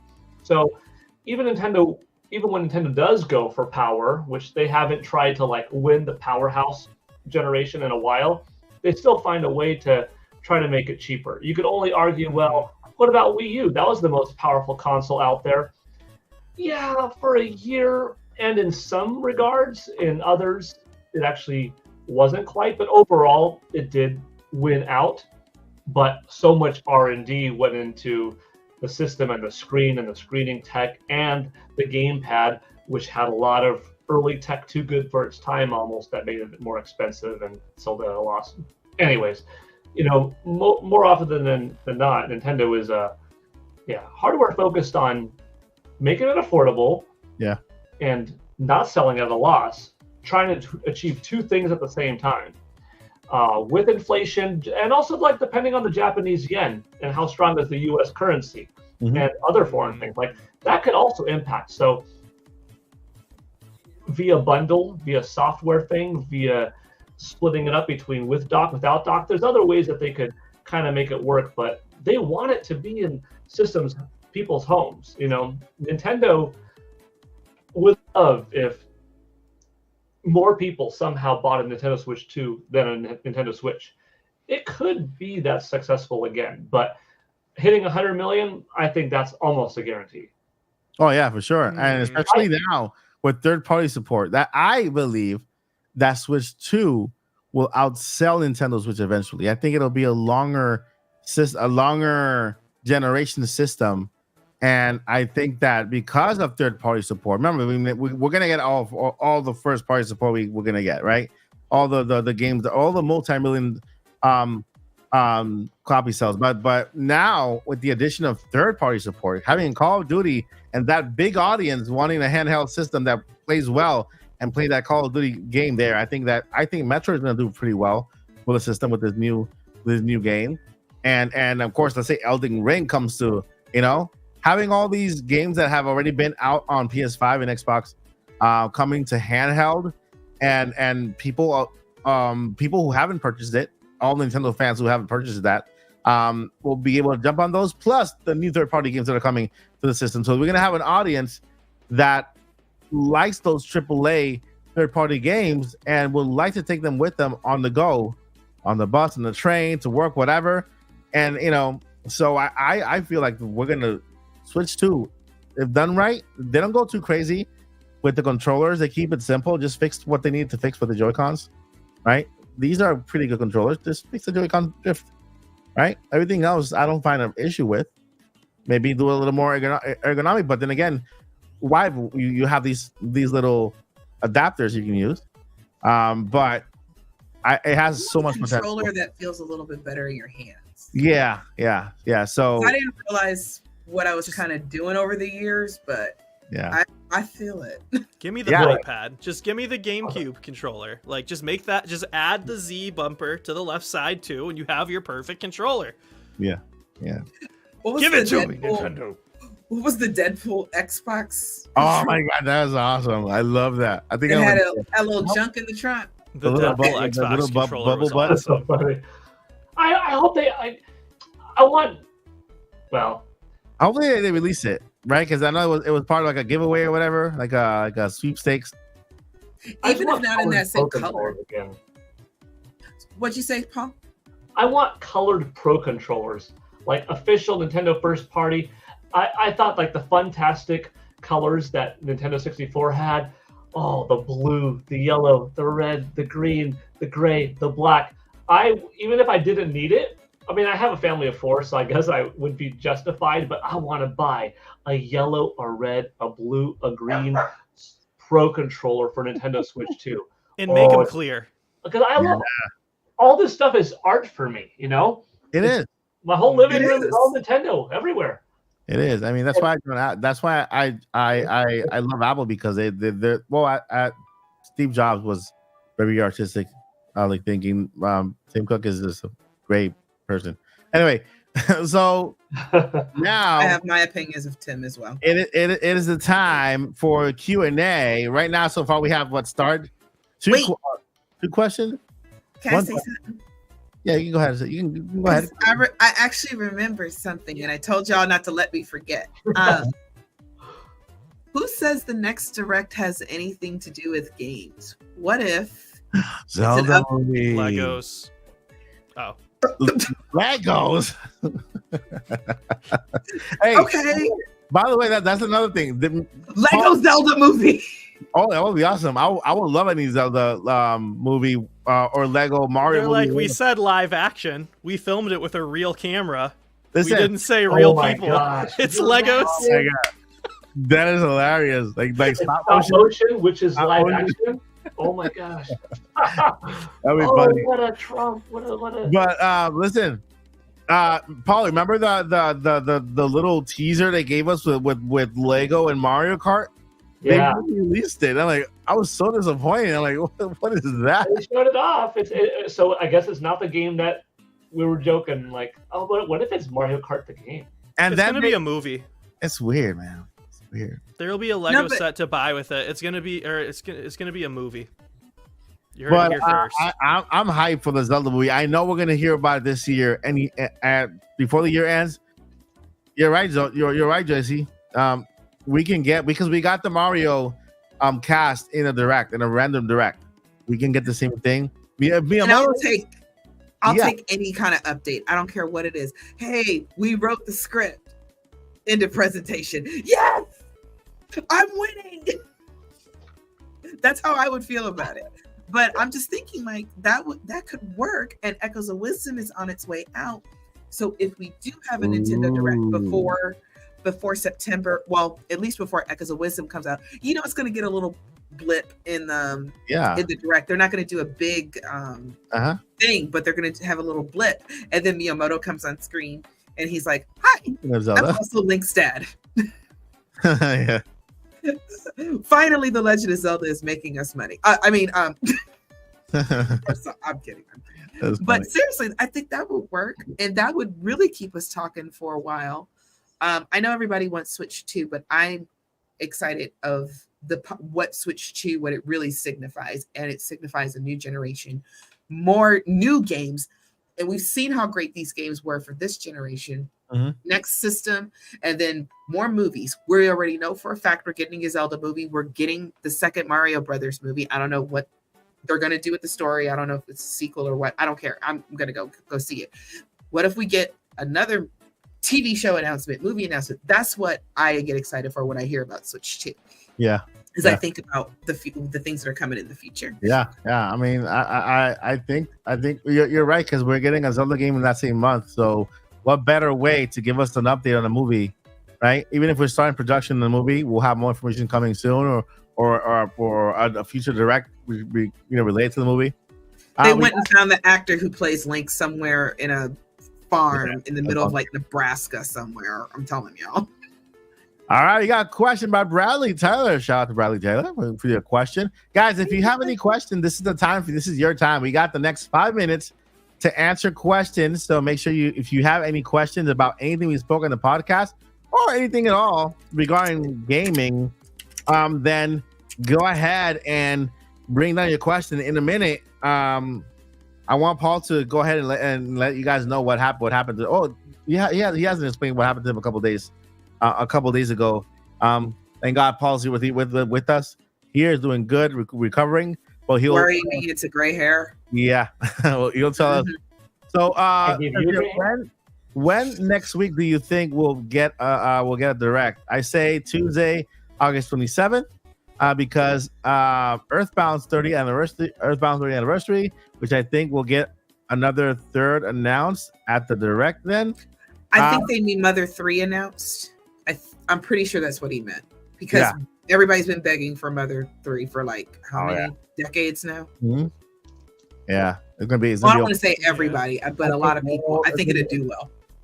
So the direct, I wouldn't rule it out. If we have a direct in August, I don't rule out Nintendo doing it on Tuesday. I wouldn't really say it's gonna be the Wednesday or Thursday, which will be on either the 28th or the 29th. Because of the past, Nintendo's been doing their directs on Wednesdays and Thursdays. But then again, we are now entering a new era with Furukawa doing game releases on Thursdays. He's implementing his little style of being a little bit more transparent, because when we do get a direct, he's gonna say, "Hey, don't ask me about Splatoon because it's not gonna be here," and then move on forward. He's done it twice already. You know what that means to me? That tells me that when he doesn't say it, that's when we're gonna get it, because he's already said it twice. So what if he comes out again and he's like, "Okay, not this direct, but the one after." right.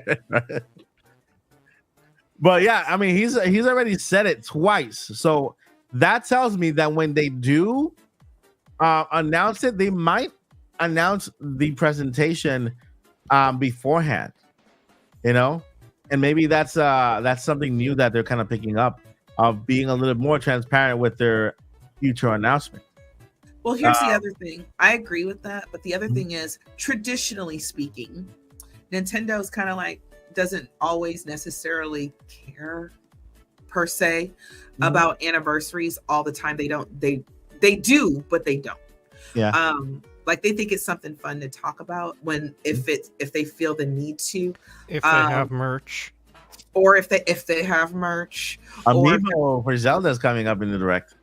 So there's that. But as far as specifically the fact that that's the anniversary of Earthbound, while it would make sense, Nintendo, like I said, unless there's really, really a good reason, they usually don't pay attention to a lot of anniversaries. One of the times I think that I remember significantly is playing Skyward Sword when it came out on around Zelda's 25th anniversary, and it says it in the game. So, yeah. All right, so we got a question here from Arus 218. We need playing Zelda movie first, don't we? We do. Yes. We definitely do. Before we do Lego, before we do anything else, we have to do the serious movies first. Yeah, let's do it. So everybody takes it seriously, and then we can do Lego Zelda. Yeah, let's do it. And the next question from DH Gaming: do you think we will get ports of Xbox or PlayStation games on Switch 2? I commented on this before. I said there's a big possibility, because we have Nintendo shaking hands with Sony behind the scenes and working on the Zelda movie. That could be a little leeway for Xbox to say, you know what? I mean, PlayStation to say, you know what? We got these old games there that are not selling as well anymore. Spider-Man 1, Miles Morales, not the latest one, but at least the older versions of it. How about we throw them on Switch 2? Give them a little more life, So even Horizon, the first game, which is my favorite of the two, could also be a game that Sony can say, you know what, let's put this on Switch too. Give it. We're already getting the Lego version. Yeah, we are getting the Lego version, and like again, that's another sign there, another collaboration between Nintendo and Sony, which who would have thought, right? We got the movie coming up with Sony and Nintendo collaborating, and we have Horizon Lego on Nintendo collaborating. But I heard that maybe it was Lego said no, we have to have this on Switch because it's a family game. They have more people there, whatever. The other thing is, I really need people to understand Sony is a business at the end of the day. Yeah. They don't care what we think. And what I mean by that is the devs care what you think so they can improve on their games. Yeah. But they don't care what they think. Sony doesn't actively put anything on Nintendo because they're a direct competitor. And because they don't really need us per se.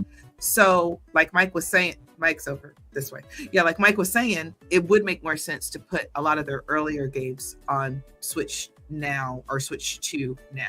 So that's all that I mean by that. Yeah. So there's a possibility that we can get Xbox already said it.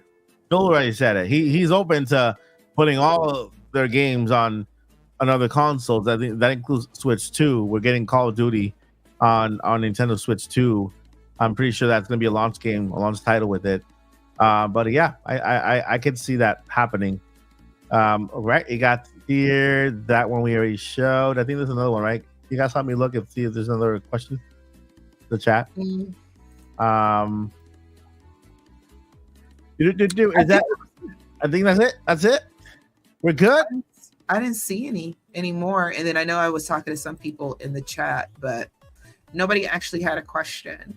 Well, while we're doing our outro here, if you have any last minute questions, please get them in because y'all, it's almost 10 o'clock where I am. I think it's almost 11 where Mike is. We are going to be heading out soon. If you have any last minute questions, get them in so we can so while we're saying good night.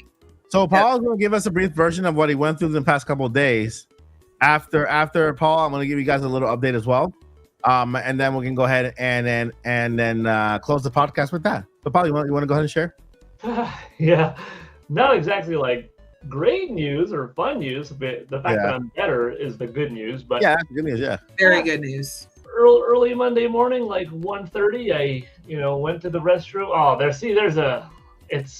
it might be needed to be saved for another time because Boo Mini, more importantly, just dropped a $5 super chat with a question. She says, if the Zelda team decided to release one more game in the Breath of the Wild, Tears of the Kingdom world, do you think it would have been successful? Yes, I believe so. Because they made the world so much bigger with this is on Switch, by the way. We're talking about Nintendo Switch, this apparent limited console where Nintendo was able to build this.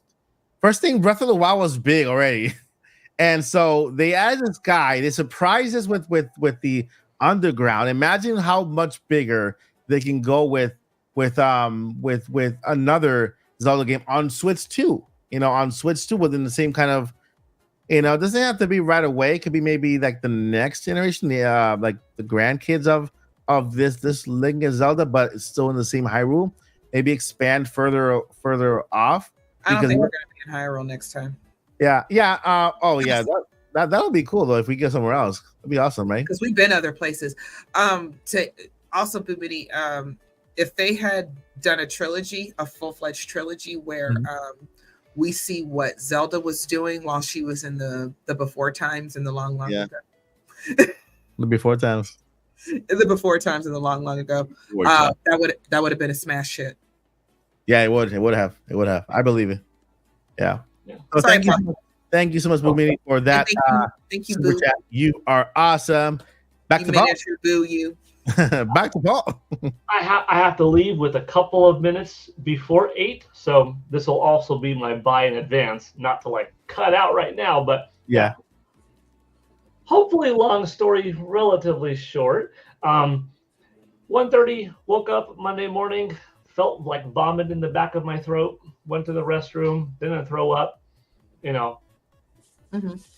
standing at the sink. I remember getting some soap, washing my hands, and all of a sudden just a massive blood rush, like getting all wonky in my head, where just a tremendous amount of blood pressure, not being able to see, hear, faculty starting to fall apart. Like, I know, something bad is not happening. Chest not feeling good, head not feeling good, and then like a lot of pain, really wonky. And then all of a sudden, boom. The next thing I remember is I'm laying down and I'm saying, like, oh, I wasn't feeling the best when I went to bed in the first place, you know.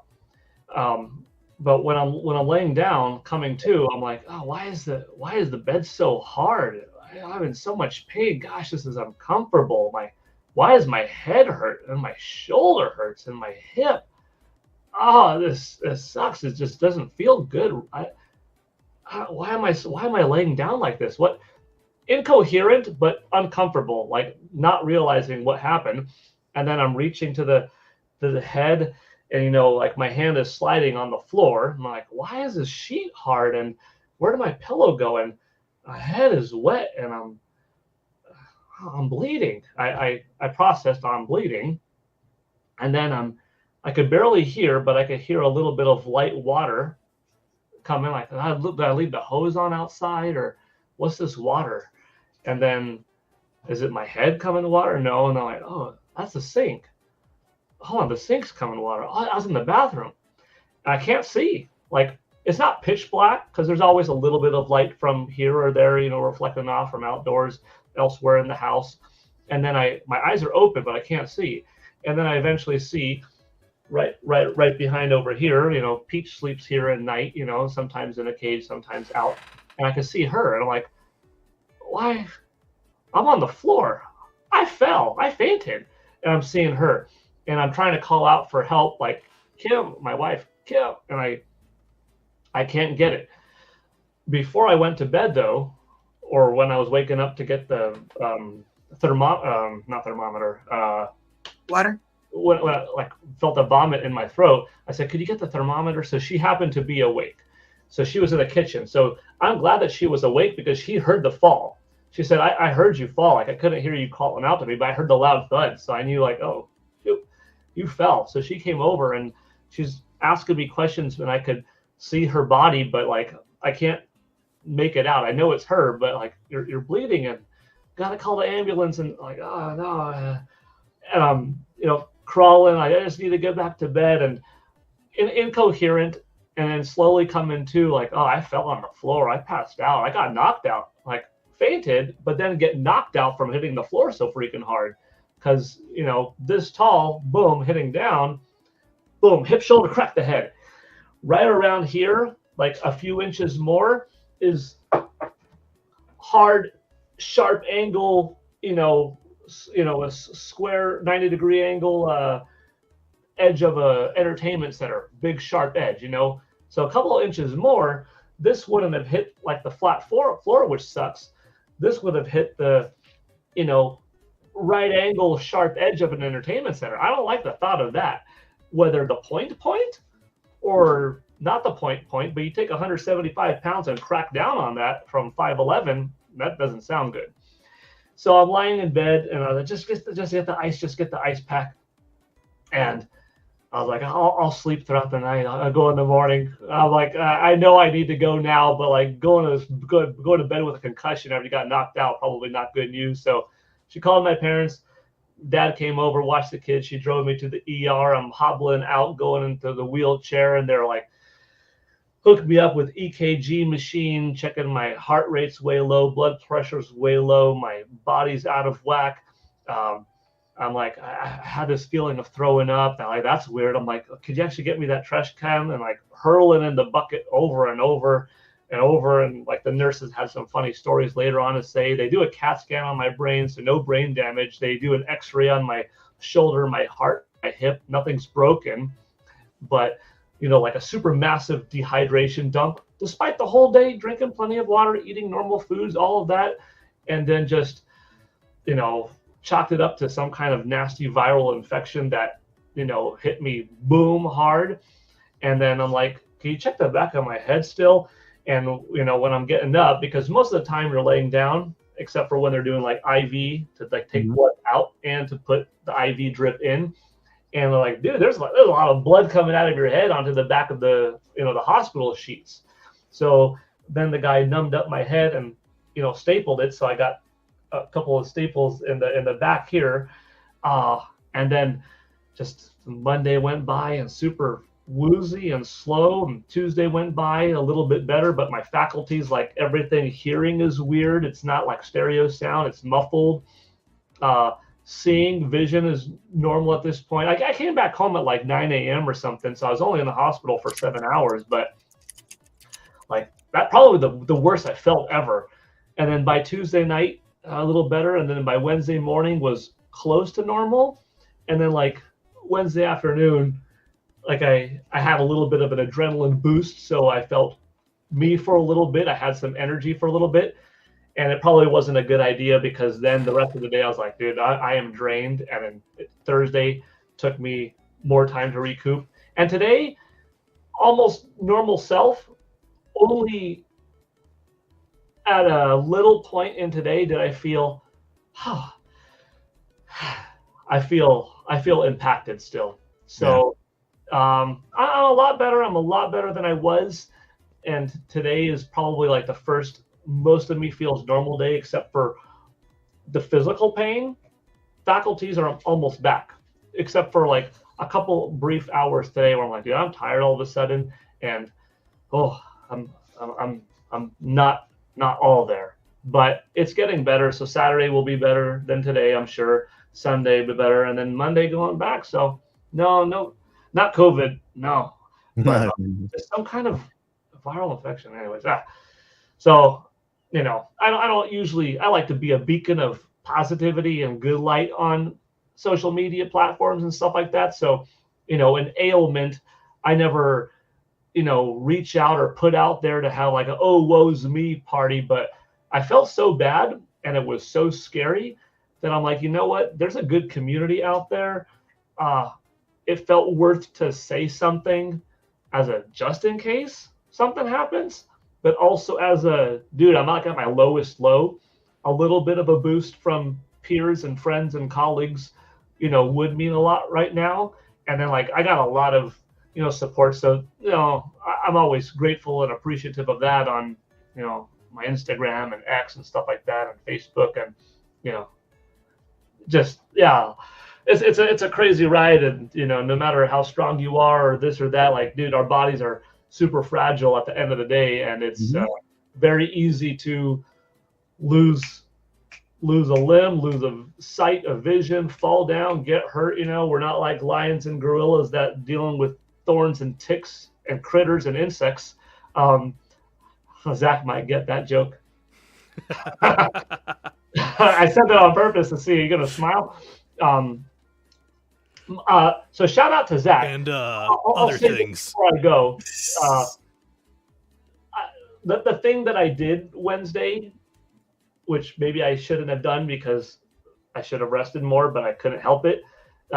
You'll see the fruits of the labor later on, but Zach is responsible. So if you paid attention on X the other day when I did a little bit of a reach out, hey, does anybody want to help me with a little something? Zach stepped up and did something super dope. So when you see it, you'll know like, oh, that's the voice, the edit, the music, the everything behind this little thing.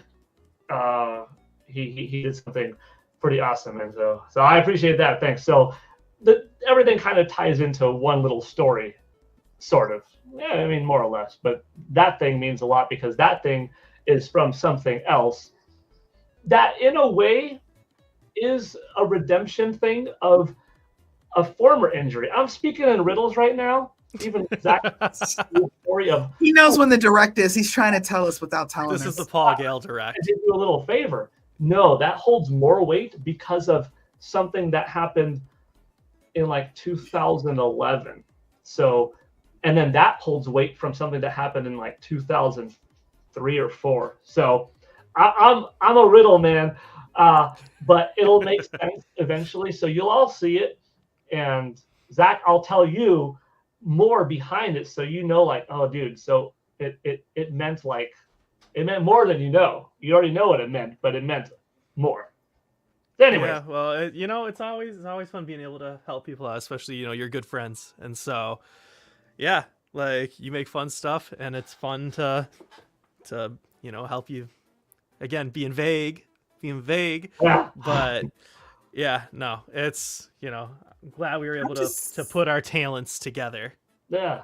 Health I'm is just wealth, so glad people. you're okay. Thank you, Lucy. Yeah. I really was worried about when I saw that tweet. I was really worried about you.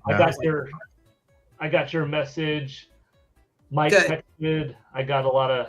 I texted Paul like the literally minutes while he was coming from the hospital. Actually, we were talking via text, and he was the day before. The day before, I did a Indie Mania countdown. That's 25 days to Indie Mania. The push-ups. Work out a day.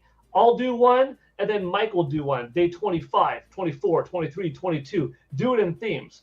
25 push-ups, 24 jumping jacks, whatever. 23 squats, 22 arm circles, 21 boom. Just a little, how do you get pumped up for Indie Mania? Let's get pumped up working out. And 24 staples. And then I told Mike, hey, by the way, I'm not going to be able to work out today. And I'm like, this is what happened. I said, you know what, Paul? In honor of you, I'm not going to work out either. I'm sticking up in solidarity by not working out. We're all not going to work out for the whole weekend. I'm not going to work out until you're 100%. I'm going to drive to the mailbox, dagnabbit. Listen, it's a sacrifice. It's a sacrifice I'm going to make. I'm not going to work out, but that's a promise. Until you 100%. We're here for you, Paul. No push-ups. Oh, thank you. I'm so glad your family was there to take care of you and everything. Oh, so man, it's so thankful to your wife and your parents, of course. Yeah, I would have really cried if something happened. I wouldn't have. I don't know if my wife was sleeping. I don't know if the thud would have been loud enough because my voice definitely wasn't. And so I don't want to think of that. Like, well, what if I couldn't call out? And what if I didn't get the help to get up and I just laid there bleeding? I would have not done the show without Paul. Period. Indie Mania would not have done the show without Paul. Period. That's all I'm gonna say. We don't want to think about the what ifs. We're glad we're here. It's Paul's here. He's good to go. We're great. And guess what, guys? Paul, where can we find you? What do you have going on this week? Oh, well, he's going to relax. Otherwise, I'm alive. I'm healing up. I'm doing well. You're gonna relax. You could find me. I just posted up some sweet Famitsu sales, which include the last 2 weeks of sales data that came out of Japan, and Nintendo just rocked it, selling like a new console, and people wondering how come Nintendo Switch 2 isn't coming out? Because when your system sells 150,000 units in 2 weeks, that's why. And over on YouTube, you could find me there, and in 20 days you'll find me on Indie Mania. And just chilling. We gotta put you back and have some fun. And I gotta roll. I'm so close to the end that I might as well stay, but I do have to go, unfortunately. All right, Paul. Take care. You're going to go relax, right? Better call Paul. And Zach. Relax. Gonna sit down. Yeah. Okay, Zach, good. Awesome. Yeah, go rest. Bye, everybody. Bye, chat. Thank you, Blue Moon. Thank you, Having Hope. Bye. Thank you, everybody. It was a tall show. Everybody saying something. Oh, touched fuzzy, got dizzy. I like that Super Mario World 2 Yoshi's Island reference. Tall show. That's a good one. Okay.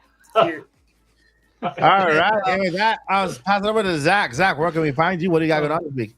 This week, I am pretty much going to be working this whole week, but I am very excited. Not this week, but next Friday. No, not next. My gosh, it's 3 weeks away. Oh, that gives me more time to prepare. No, that's Indie Mania.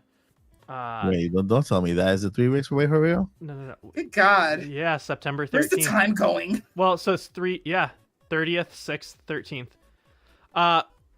What time is Indie Mania? Is it in the morning, the evening, at night? It's 10. It's the same time as the direct. It's 10 a.m. Pacific time, 1 p.m. Eastern time. Okay, cool. I'm not going to reschedule then because it's. I like how you slid that in there, Mike. So, Friday the 13th, 2 Fridays from now, Indie Mania, but also that will be my first resumption of my regular Smash Bros. Ultimate streams. Next Friday, I will not be able to stream. I should, depending on the time we leave, be on the podcast still. I'm going up to Wisconsin on my first vacation in a long time. Nice. And yeah, and then the Friday after that is doing stuff for my girlfriend's birthday party, and so not going to be streaming that night. That's how you get in trouble. Happy birthday. So the one after we want that, you to live. So that'll be my Indie Mania party stream. I guess we will be celebrating Indie Mania while I play Smash that night. But yeah, you can find me at Zach Hendricks Voiceover or Zach Hendricks Media. I have it so one's the URL, one's the actual like account name on all of my platforms except for Twitter/X, where I am Young Calf Zach. And then of course Friday nights here at the Nintopics podcast. All right, thank you, Zach. Moving over to Joycey J. Joycey J, what do you got going on? We're going to find you. I have nothing going on this weekend except relaxation and finishing a book. Best thing ever. Yeah, that's my jam. I am DJ Joycey on Twitter/X. I do not call it X. I only have to because I don't know. Why do we have to? I don't know, but I have to. Because that's technically what the name is, and I don't want to confuse anybody, but I will forever call it Twitter, even when we're all retired at Paul's house at the gamer retirement home. Yeah, and other than that, you can find me here every single week on the Nintopics podcast. And also, Lily, I miss you. Yeah, Lily, shout out to Lily. She is on her way to She's on her way to an expo. I think is in somewhere where she lives. She's from Canada. Montreal? I don't know. She's on her way to an expo, and she'll tell us all about it when she's back. You can find her everywhere at Lilly Hyrule, YouTube, Twitter, Twix, all that stuff. So you can find me here at the Nintopics podcast every Friday night at 8:30, and of course Monday through Friday on the Odyssey channel. And of course, in a couple of weeks, we will be hosting the biggest, the greatest event in the gaming history, Indie Mania, and it's going to be hosted primarily on the IGN network. When I mean networks, in the Brazilian channel, the Spanish channel, their American channel, and of course they'll cover on the website and also on their Twitch account. So we have a reach about 300 million people there, so it's pretty cool. We'll be there in September 12th, 13th, and 14th of September at 10 a.m. Pacific, 1 p.m. Eastern time, and it'll be a 3-day event. So hope to catch you all there. We got some really cool stuff to show you, a lot of goodies. And I wanted to share something personal that's happened that's kind of life-changing a little bit, but I'll wait for another time just because I want to make sure that, you guys give this moment to Paul and what he went through. But I'll share it with the Odyssey family over on the Discord. Things are about to change a little bit, just a little bit. But I'll share with you guys more, and I don't want to bump anybody out. So with that said, thank you for being here. Let me try to find the music again. Let's see here what do we got. Let's go with that one. It is the end of the weekend. The weekend has now begun. It is officially now the weekend. Now that you've been a part of the Nintopics podcast experience with DJ Joycey J, we got Zach Hendricks, Paul Gale, which is here, and of course myself. So with that said, what was that? And Lilly Hyrule. And shout out to everybody watching on the Lilly Hyrule channel as well. Thank you guys for being here. And with that said, we got 2 things we got to let you know before we let you go. Number 1, never give up. Don't do that because we need you. Do it. And number 2, journey on. The journey continues here at the Odyssey and wherever you're at. Thank you guys for being here. You guys are awesome. Hugs, we love you. And we'll see you in the next episode, the next great adventure at the Nintopics podcast. Let me see if I can find Be sure to drink lots of water before the next podcast, everybody. Hug your loved ones. Don't go to bed angry. Stay And, hydrated. pick Take up- vitamins. Wash your hands and hug Eat your your mom. veggies, children. If you work a And sedentary adults. job, be sure to stretch. All right, bye. Good night, guys. Have a great weekend. Adios, muchachos. Live your life within the moment. And don't go wait until the morning. You never know when it is over. My fish. All that I know is we'll get older. So let us dance this night away.